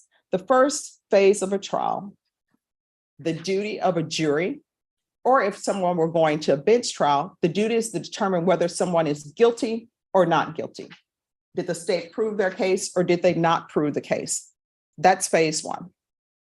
Phase two is what's called the punishment phase. So if someone is found not guilty, there is no punishment phase because they've been found not guilty. Does everyone understand?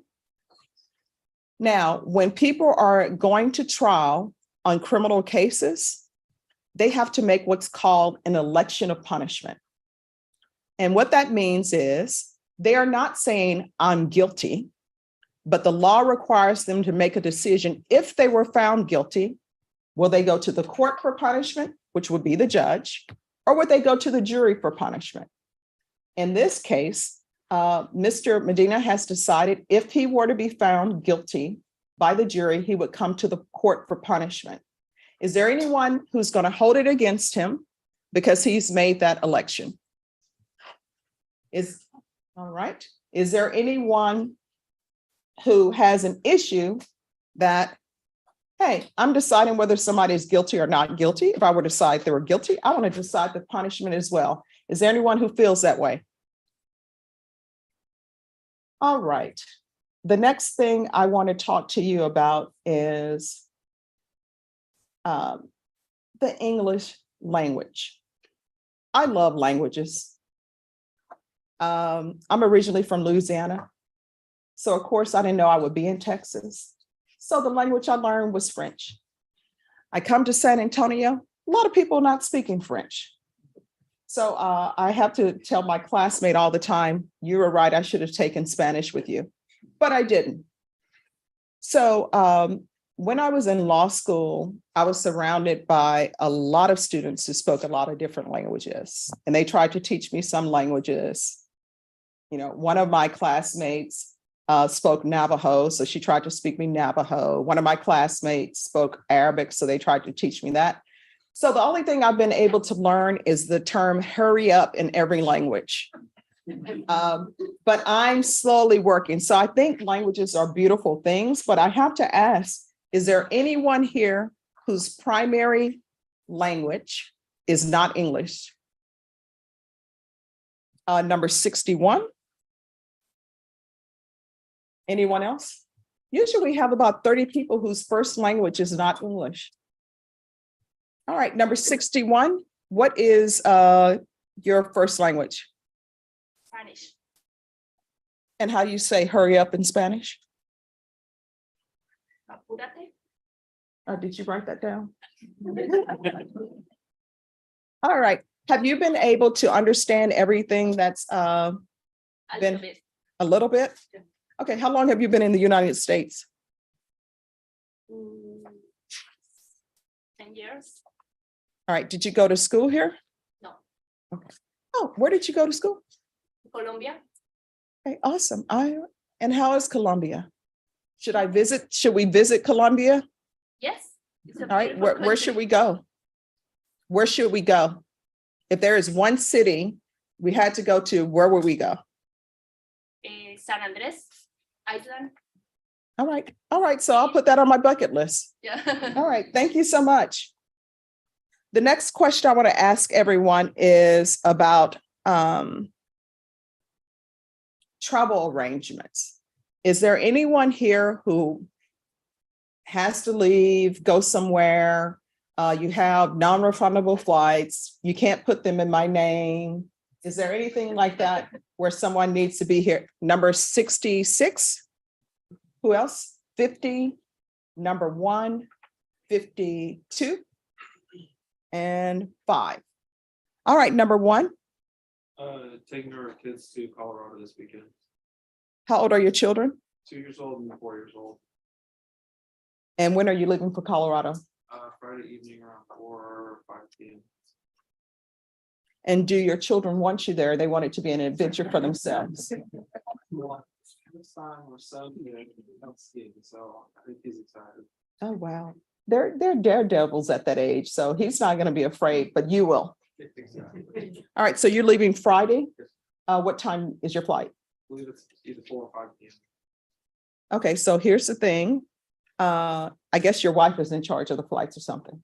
I mean, I can look it up. Would that help? No, I mean, I guess she's in charge of coordinating things. So you're just really just showing up. All right, juror number 5. I was actually supposed to be out of town for work today, but I had to explain to them that I couldn't miss it. Okay, It's just like as soon as I can, I have to leave. all right. Juror number 50. I'm going to San Francisco the 16th through the 21st. I'm sorry, could you repeat that? I'm going to San Francisco from the 16th through the 21st. And which month? What was that? What month? This month. What are you doing in San Francisco? Conference. Okay. Are you just going there to celebrate and have fun? Or are you going to show up to the conferences? My wife is actually speaking, so I'll be there volunteering and supporting her. So you have to show up Yes. for that one. Yes. Because usually when I know when we have events to go to for work, people don't want to show up to the conferences. They're like, I'm just here to have vacation. Oh, no, I'll be there. All right. Thank you. Juror number 52.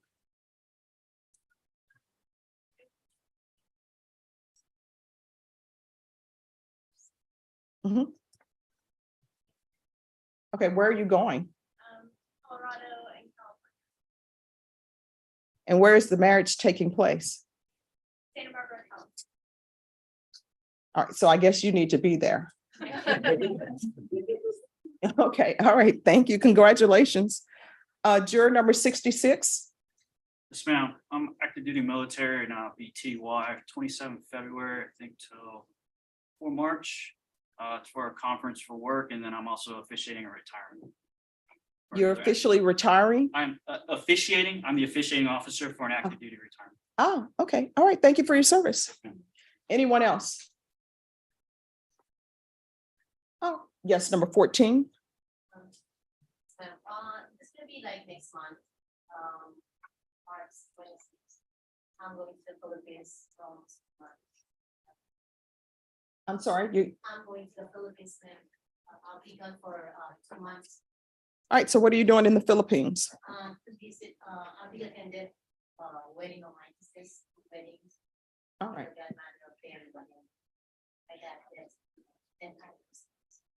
okay, All right, thank you. All right, so everyone, I don't, number 53. This is March trips are relevant. I'll be going to New Zealand for a business trip, March 18th through 29th. What are you doing at a business trip in New Zealand? Tell the truth. It is a business trip that we earn for those trips. All right, so what are you doing there though? So we are meeting to go over plans for the future for our financial advising firm. We do actually have business that's conducted there. And then the other portions are vacation. So basically you're going to New Zealand to visit the Hobbit stuff. Yeah, okay. So are you taking anyone with you? My wife. Okay. All right, let her enjoy herself. Don't make her go to the meetings, okay? Sounds good. All right. Anyone else? All right, 44.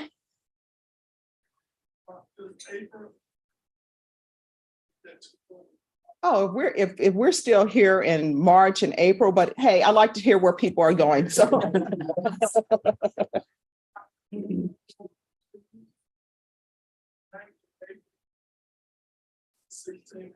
right, what are you doing on the cruise? Who's going with you? Do they want you to come along? Sometimes people want to enjoy things by themselves. They want some alone time. But okay, congratulations. All right, 23. So a lot of work, 2 weeks at a time, always out the city, it's at random, because I'm a chemical engineer for an oil and gas company, so they send me wherever. And I just go on a location, so every 2 weeks, I'm gone anywhere in Texas. All right, thank you. Anyone else? 62. Yes. The second week of March, I'm going to Quantico, Virginia, because I have a son that's graduating schooling for embassy. So I'm gonna be there for a whole week. Oh, well, congratulations. And I think your son will probably end up traveling a lot, so you have different places to visit. 34. I'm going to Austin on the 21st of February to the 23rd. What do you- My anniversary. Ah, so your partner wants you there as well? Yes. All right, congratulations. All right, anyone else? All right, 15. I have a special needs daughter. She's part of I on Friday.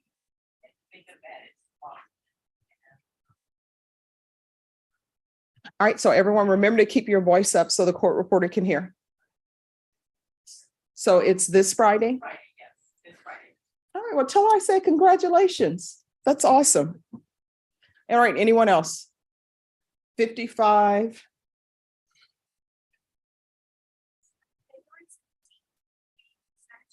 I'm go all day, so on to that, and it'll be over there, because I've already paid entry fees. All right, so what are you doing at the stock show? I have Tito meet. Oh, well, I'll have to watch and see what happens. Right. Don't lose a thumb. Don't lose a thumb. I saw somebody lose a thumb from roping. I have nails on, but yes, I have already had some surgeries due to that. Okay, all right, thank you. Over here. 65. March 23rd through the 27th, I think I'll be in New Orleans. It's kind of like a family trip. I'll be seeing family I haven't seen in a while. All right, thank you. 3. Is there really a chance that we're gonna be here in March? Absolutely not, but I'll listen. People want to tell their stories. That, you know what, this is good because it gets people prepared to speak to the state and the defense. Yes. Where are you going to be? I have a trip also, but Where are you going? Switzerland. Oh, what are you doing in Switzerland? This is one that I've never heard of, but I was invited. It's a married couple that is going on their anniversary, and they invited the entire family. They're I forgot what they called it, but So did they pay for the entire family's trip? no, we're paying ourselves to get there. Oh, because I was thinking it's a potential that we may be related or something. Okay. I'm paying for the hotel though. Ah, well, that's the most expensive thing. Well, look on your family tree, see if I'm there. And you can tell them, we forgot to invite Judge Boyd. Is your last name Parangaran Kutirimicuaro? It's possible. Mine is. All right, anyone else? All right, so before I turn it over to the state and defense, I'm going to tell you all 2 stories, and both of them are true. So with regards to jury duty, my uncle grew up in Grand Canyon, Louisiana, small little town in Louisiana. It's in its heyday, it probably was like population 1,500. Now it's probably like 850 people or something like that. So he was super intelligent. So the teachers would just move him up from grade to grade to grade. So Vietnam War happens and they start drafting people, and they're drafting all of the boys from Grand Canyon, Louisiana. So he decided, I'm not going to wait. I'm just going to go ahead and sign up. And my grandmother had to sign for him to go off to the war. And the reason why I tell that story is because I like to talk to people about what true sacrifice is. Because I realize that everybody has something they would rather be doing maybe than jury duty. But when you think about it, our country doesn't really ask a lot of us. You can register to vote. You cannot vote. It's not required that you be registered to vote. The only thing they really ask of you is to serve on a jury if you're called up. And one of the jurors once told me, and to pay taxes. Those are really the only 2 things your country asks of you. So in the big scheme of things, even though you may have other things to do, sometimes on jury trials, people are asking you to give up 3 days of your life to listen to a case and make a decision on whether someone's guilty or not guilty. And what I can tell you is that the state wants to have a fair trial. The defense wants to have a fair trial. The defendant wants to have a fair trial, and the defendant wants everyone to be present and to listen to all the facts. And so I always bring up that story about my uncle because my grandmother had to sign for him to go away to war, and he went off and fought for his country. So now there's no drafting unless the laws change. You're not even drafted anymore. There's a war happening. You can go, you cannot go, completely up to you. So jury duty in the big scheme of things, that's not a lot for your country to ask for you. The other story I always tell is about my friend in law school, and we're still friends to this day. I always loved criminal law. Criminal law was always my passion. And criminal law attorneys are always in jury trials. And jury trials are always right around the corner for them. She went to work on the civil side. So never really saw trial, always in the office. So we hadn't been able to see each other much because they're always working in the office and I was always in trial. So one day she calls me up and she says, I have jury duty. We can have lunch. And I'm like, great. So we meet, we have lunch and we're talking, and it's like we've been, talking to each other every day and seeing each other every day. So I asked her, how is jury selection going? She's like, fabulous. I'm like, I've never heard anyone describe it. Fabulous. And I think why I've never heard anyone say that is because they were not in the 187th with Judge Boyd. But so I said, what do you mean it's going fabulous? She's like, I'm not getting selected. I said, what do you mean you're not getting selected? She's like, oh, it's like law school. I'm on the back row. I'm keeping my head down. And so I started laughing hysterically. And she's like, what's so funny? I said, we're going to be able to have lunch for at least a week together. She's like, why? I'm like, you're so getting selected.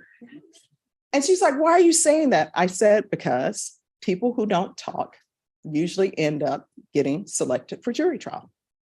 So 5 p.m., we meet, we're walking out of the building. I'm like, hey, how's it going? She's like, I'm on the panel. I'm like, yay, but on the bright side, we can have lunch all week.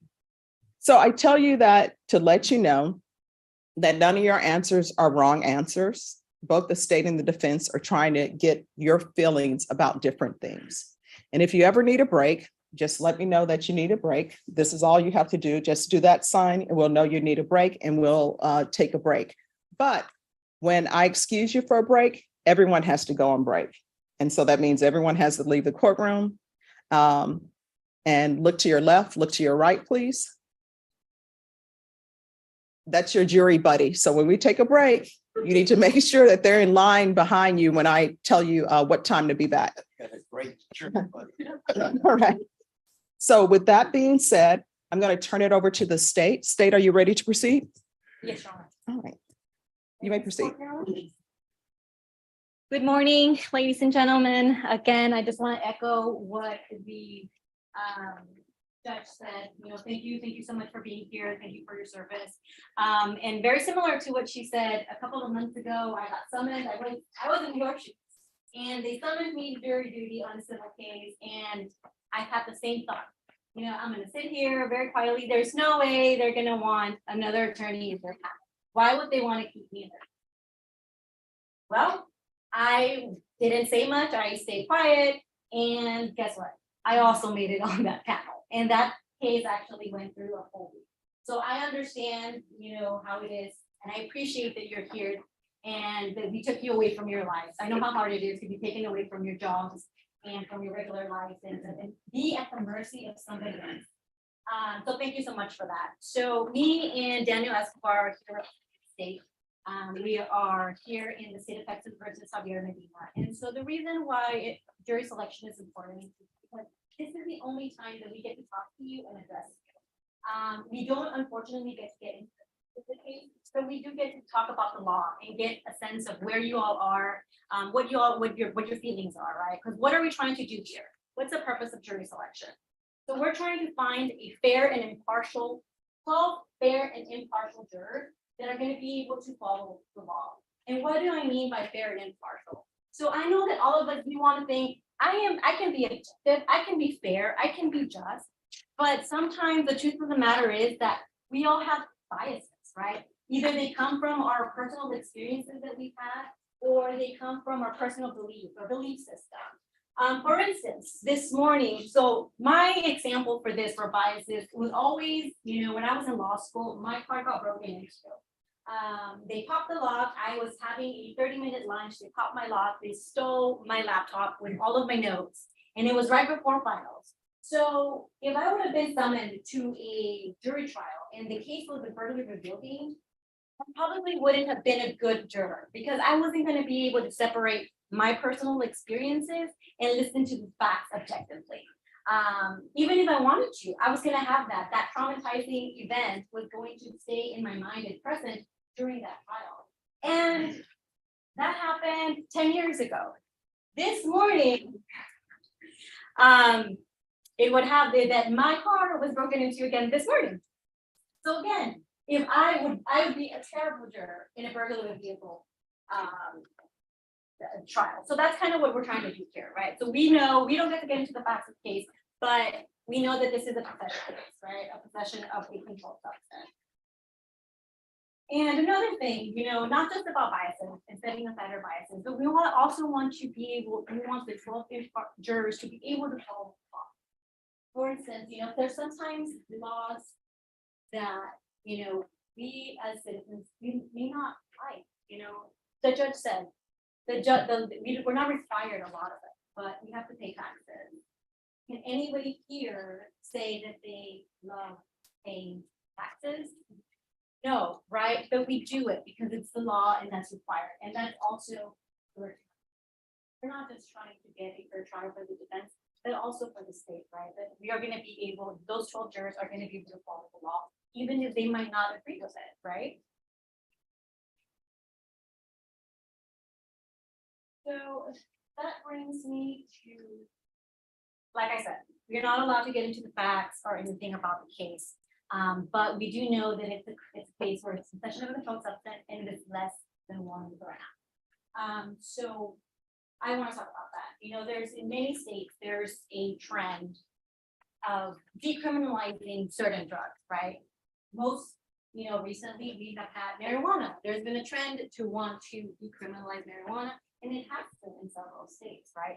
And that's kind of what I want to talk to, right? So penalty group 1, what that means is there's a list. The code puts out a list of all the drugs that fall under this category.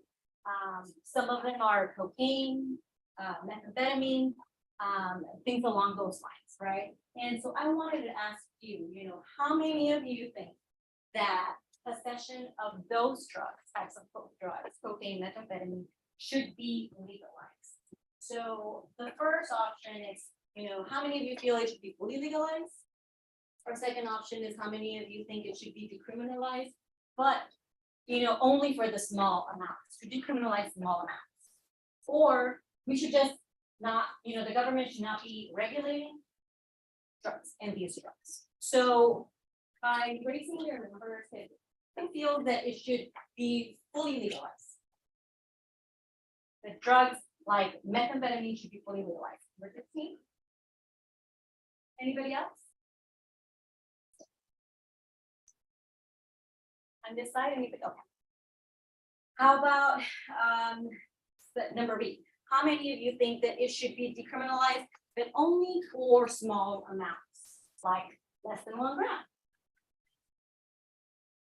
Okay, and just keep them up for me because that's a lot of numbers. Okay, so I'll start with this one.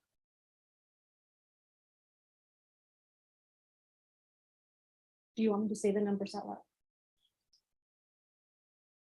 1, 2, 3, 5, 6, 8, 10, 11, 13, 14, 15, 20, 23, 25, 27, 29, 35, 36, 59, 58, 57, 64, 37, 46, 47, 68, 69, 72, 73, 75, 50, 49, 59, 58. How about number C? How many of you think that it should be illegal and we should continue to regulate penalty group 1 substances?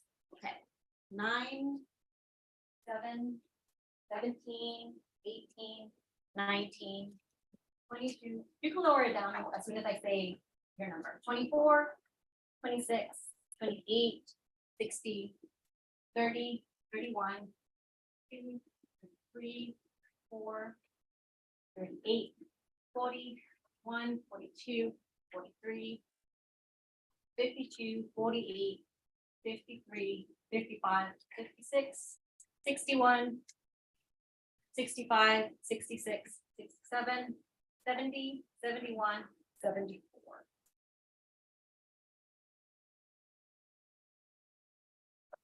So for those of you who answered, A or B, that it should be, they should be legal or that they should be decriminalized in small amounts. How many of you would be unable to find the defendant guilty if I was able to prove this case to you beyond a reasonable doubt?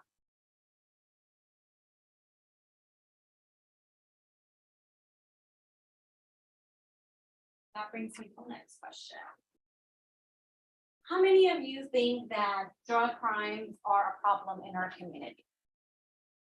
Does anybody feel that the drug crimes are something that is an issue in our community here in San Antonio? Number 9. Yes. It is? Okay, can you elaborate? What do you? Like as in personal experiences or like a broad? No, just as a conceptual broad. Okay, where we live, they're all around and you can tell what drugs they're on by how they're acting, and there are more burglaries. Our cars get broken into, or stolen. There's paraphernalia left. So it attracts more crime? It attracts, yes, I do believe it. Does anybody else feel that way, that drugs attract more crime? Number 9. 10, 11, 6, 14, 7, 15, 17, 18, 19, 20, 21, 22, 23, 4, 6, 7, 8, 9, 30, 31, 32, 33, 34, 35, 6, 40, 41, 42, 43, 6, 47, 48, 49, 50, 44, 51, 53, 55, 56, 60, 59, 8, 7, 62, 61, 67, 66, 5, 70, 71, 5.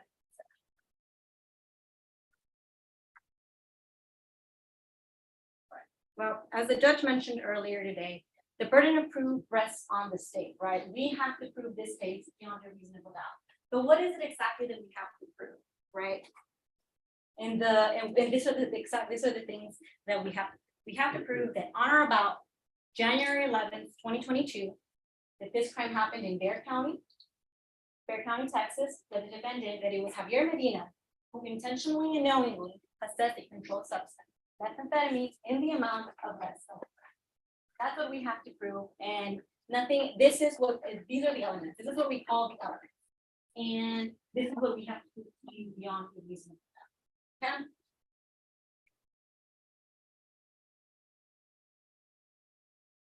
Just bear with me. So there's a lot of words that we use in everyday life, right? We think we know what they mean, but the law actually gives us a definition of what certain things mean, right? So intentionally, you know.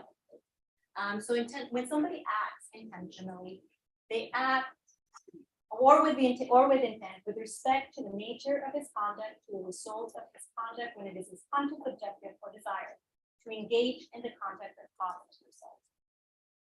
A person acts knowingly or with knowledge with respect to the nature of his conduct or to circumstances surrounding his conduct when he is aware of the nature of his conduct or that the circumstances. A person acts knowingly or with knowledge with respect to the result of his conduct when he is aware that his conduct is reasonably certain cost the result. That is a lot to take in, and we are going to kind of talk about that a little bit later in our webinar. So first, I want to talk about possession.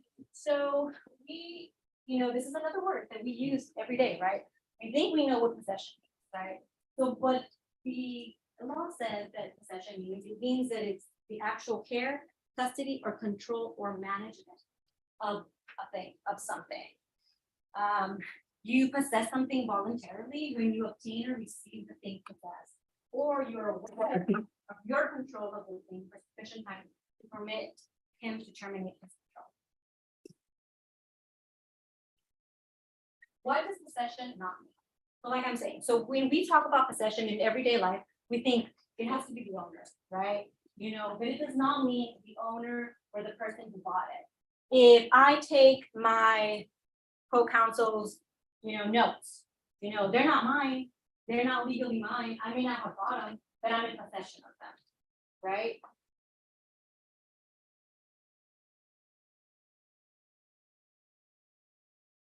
And similarly, let's say, they're in Texas, there's certain people who are not allowed to have firearms, like felons, people who have been convicted of felonies. They're not allowed to have, firearms or handguns for a certain amount of time.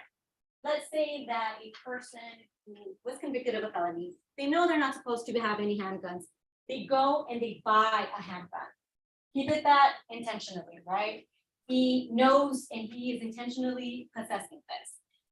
What if his wife, they have a vehicle, his wife left his gun in the center console, he knows it's there, goes to the convenience store.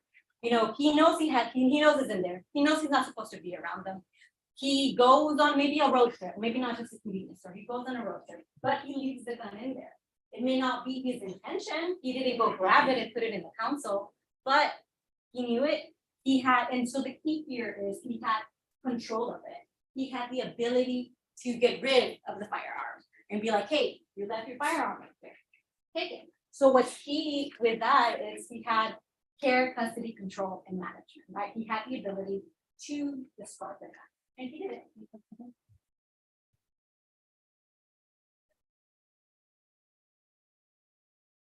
So burden of proof. So we're talking about, what a burden of proof. We talked about the stuff that I have to prove, right? All those elements that we just went by. And we have to do it by the standard of beyond the reasonable doubt, right? We don't have a definition, like the said, we don't have a definition that is going to help us guide us. But you know what is going to help us guide us? It's your common sense. So this is what you are going to be the sole. That you are going to be the only ones that get to decide what facts are true, what are not true, what you believe and what you don't believe.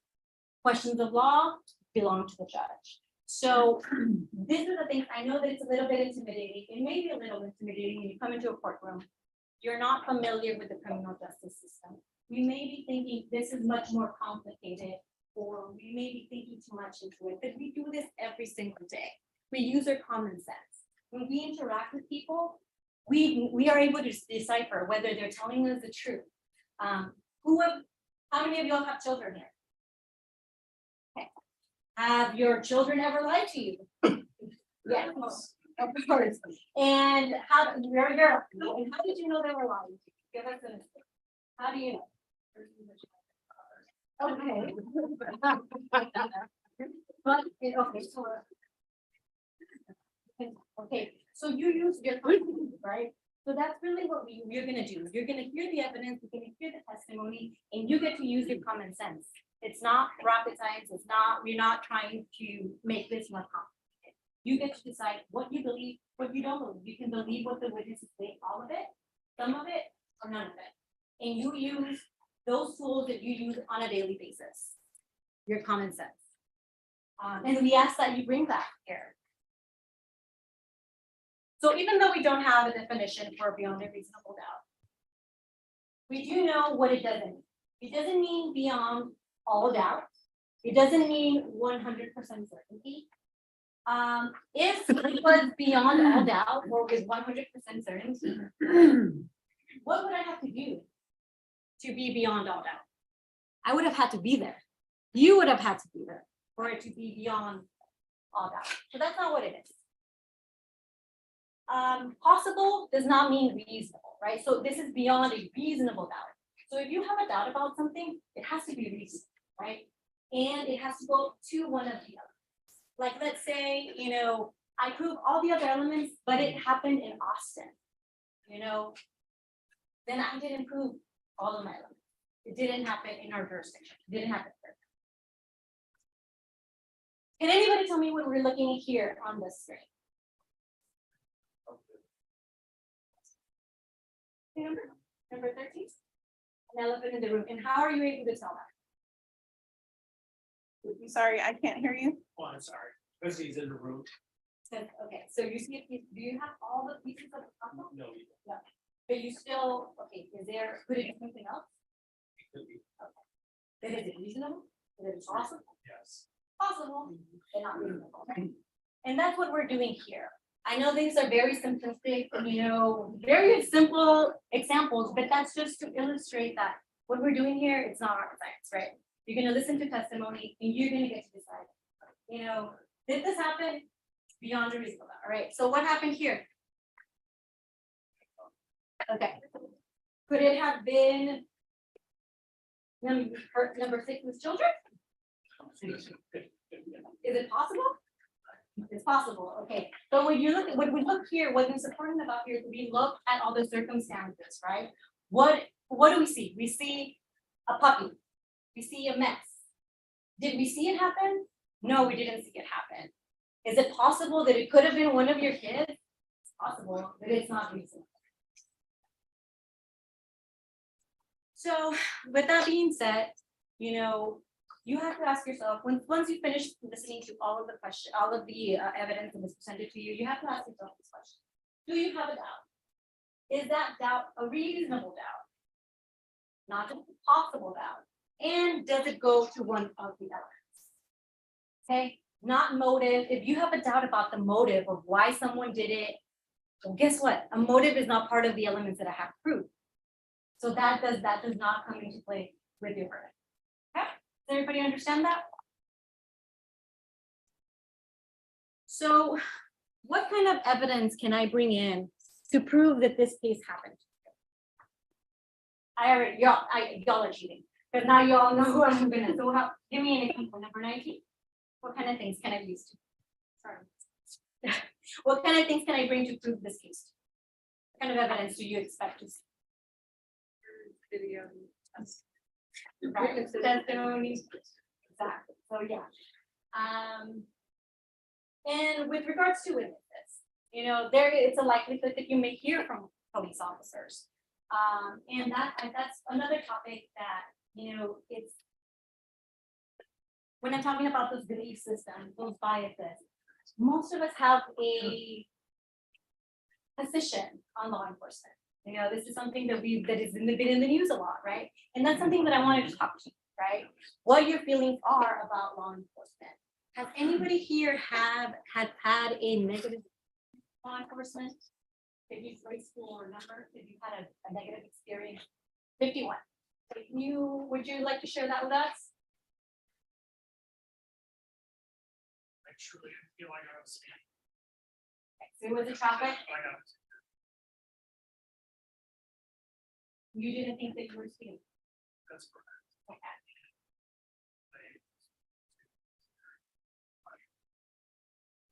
Would that experience keep you from being fair and impartial in this case?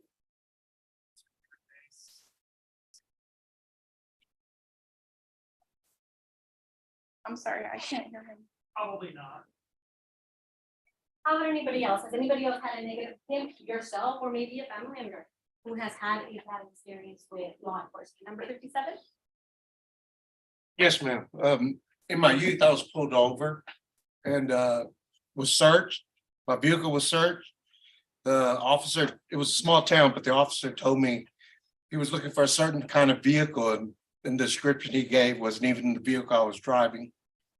So he just pulled me over just to look. Well, I'm sorry that you feel, you know, that you were targeted. Would that experience keep you from being fair and impartial in this case? I don't know. Okay. I have to hear everything. Okay, so I'm sorry, I'm gonna have to press you for a yes or a no. Do you think that that's gonna, you know, be a bias that will keep you from being fair? Yeah. Thank you for your honesty, and that's exactly why we're here. Like I said earlier, that's what we're doing, right? We want somebody who can be fair both to the defendant and to the state. Does anybody else here have an experience with law enforcement? Okay. Would you like to share that with us, or? So, it was supposed to be for like, my neighbors, just think that they heard arguing in my apartment. Okay. So, when the police came to my apartment, they just automatically started, coming underground, handcuffs, everything, and turned out to be. Oh, wow. I'm sorry that that happened to you, but I'm gonna ask you the same question. Based on that experience, do you think that you're gonna be able to be fair and impartial in this case? Probably not. Yes or no? No. All right, and just 1 second, and I'll pause your time. So everyone, the questions that are being asked, the question is whether or not, if you're selected to sit on this jury, will you be able to listen to the testimony that's presented and judge someone's credibility from the witness stand and make your decision in this case based upon what you hear in this court coming from these witnesses? Does everyone understand? Yes. You may continue. Thank you so much. Anybody else have a number 19? A positive experience? Okay. Was a place that, okay. Shared a lot of similar values. Community.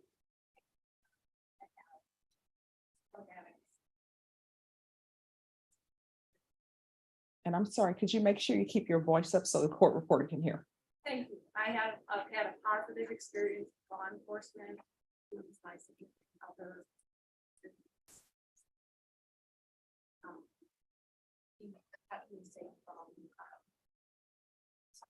Drug abuse that was happening right outside my home and I see.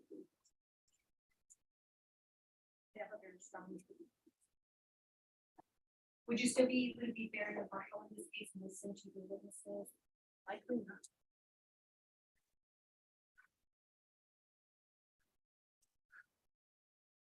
Number 75, thank you so much. Experience with small town police officers. I know back in the day, my brother and I were going to Floresville. And the first thing we wanted to do, because everything closes around 9 o'clock, we didn't really know that. Let's go rent movies at, I think it was a pop and go or something like that. But we pulled in, we noticed that it was actually closed. Pulled back out, and then all of a sudden 3 cops showed up behind us. Pulled us over. And they said, well, it looked like you guys were evading us. All we did was pull in to see if the movie place was open. And so they ended up pulling us out, put us up against the cars, and actually searched our vehicles. And that was my experience. So Based on, thank you for sharing. Based on your experience, do you think you can be fair and impartial in this case? I can't say that I would 100% be fair about that. That was just a bad experience all around.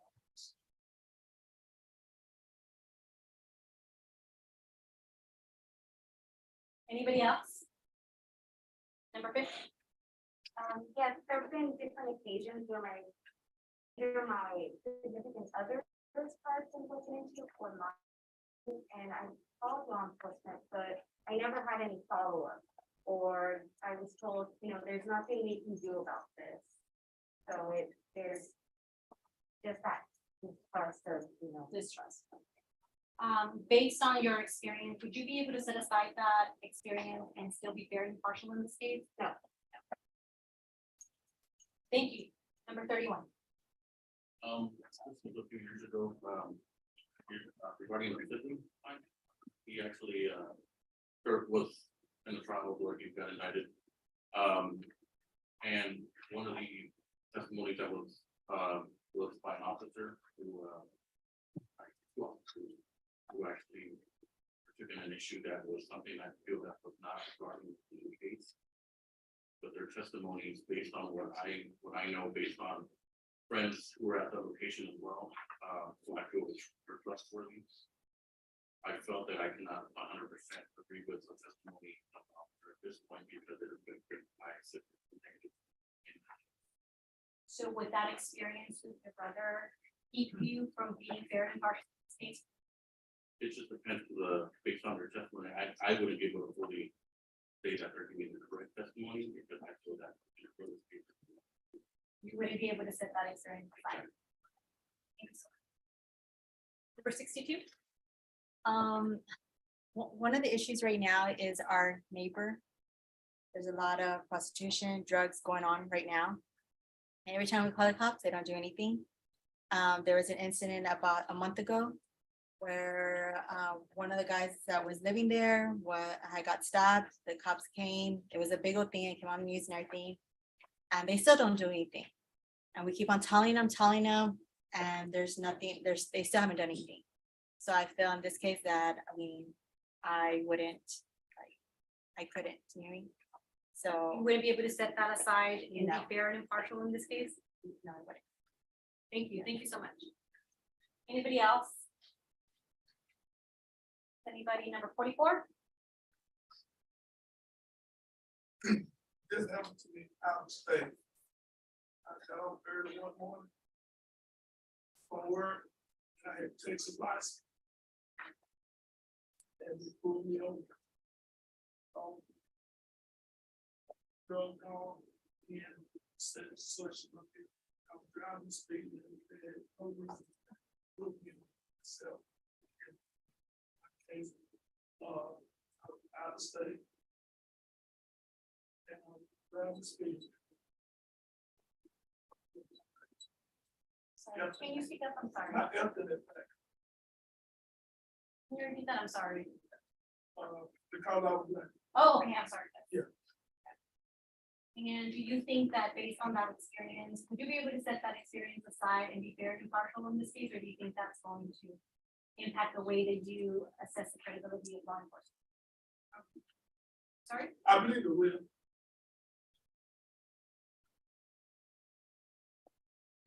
Thank you for sharing. Anybody else? Number 2. Predatory speed trap at like 5 o'clock in the morning. Okay, what happened? They He pulled you used- over yeah, for, pulled me over for speeding and then Okay. used that opportunity to write me for expired tags. do you think you'll be able to set that experience aside and be fair and impartial here to the state? No. You were number 2? Yep. Thank you. Thank you for sharing and for your honesty. Number 8? I don't usually bring them up, but I I am in relation to the London on the lot. So just. Please, you know what happened there. So I don't think I'll be.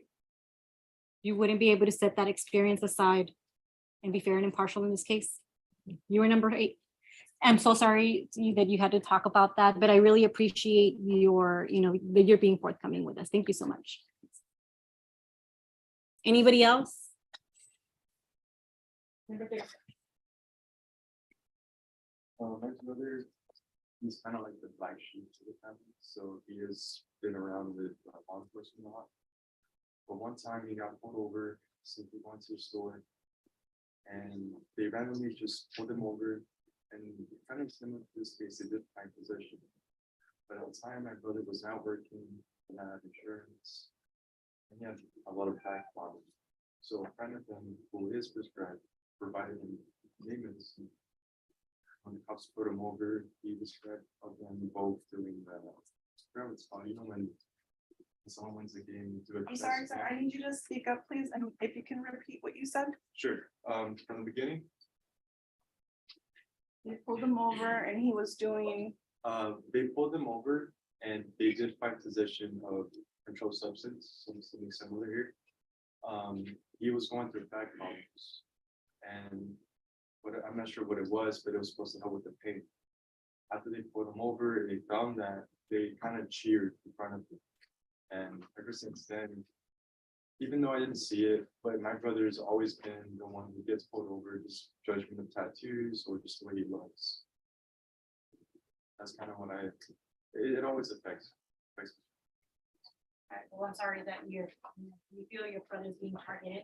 Do you think that you will be able to set that experience aside and be fair and impartial to the state? Not too sure. I don't think so. I'm gonna have to trust you. No. Thank you so much for your honesty. Anybody else? Me, but I'll add it. My early comes of deputy officer in Polo County. I've had minor cop for many years. You never agree with, but always but my son's I'm sorry, sir. my son is an officer in Polo County, so nothing negative, just. So your son is a police officer. Well, thank you. You can be a deputy. Set that aside and be fair and impartial. I hear a lot on both sides. So, yeah. Okay, well, thank you. Fair enough. Thank you so much. Anybody else? Well, thank you so much again. That concludes my part of the jury selection. And thank you so much for being here. I really appreciate it. I have a newfound respect for what you do. Being ripped away for a whole week, it gives you that perspective. So thank you so much. Without you, we couldn't do this. We couldn't have a trial. Mr. Medina couldn't have his exercise rights. Okay, thank you. All right. Does anyone need a break? Okay. All right. Well, before you approach, let's just give me a moment. Everyone, I tell you what, I'm going to take up a matter outside your presence briefly.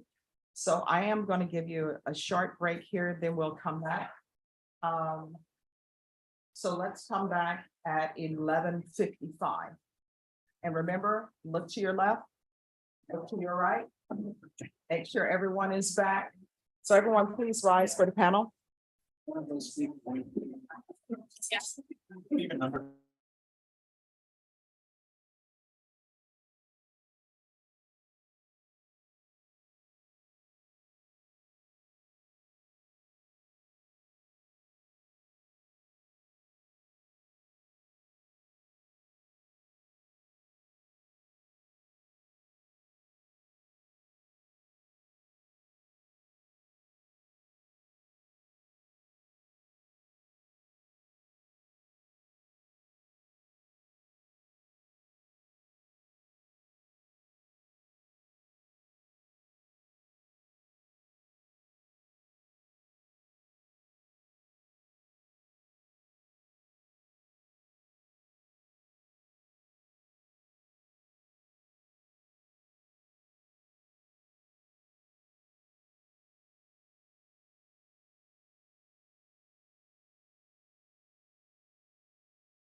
Right after her. Yes.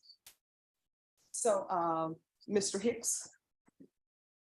Yes. All right, so Mr. Hicks will come back at 1:30, so you can have your break for lunch for your health reasons. And then the plan is, once we selected the jury, then we'll go straight into opening statements, and we'll see if we can get some witnesses done. And if need be, if we need to take a break and start Friday, we can do that as well. But State, you have your witnesses present, correct? Yeah, they should be, I'll check, double check the matter if they need. Okay, all right, so we'll be back at 1:30.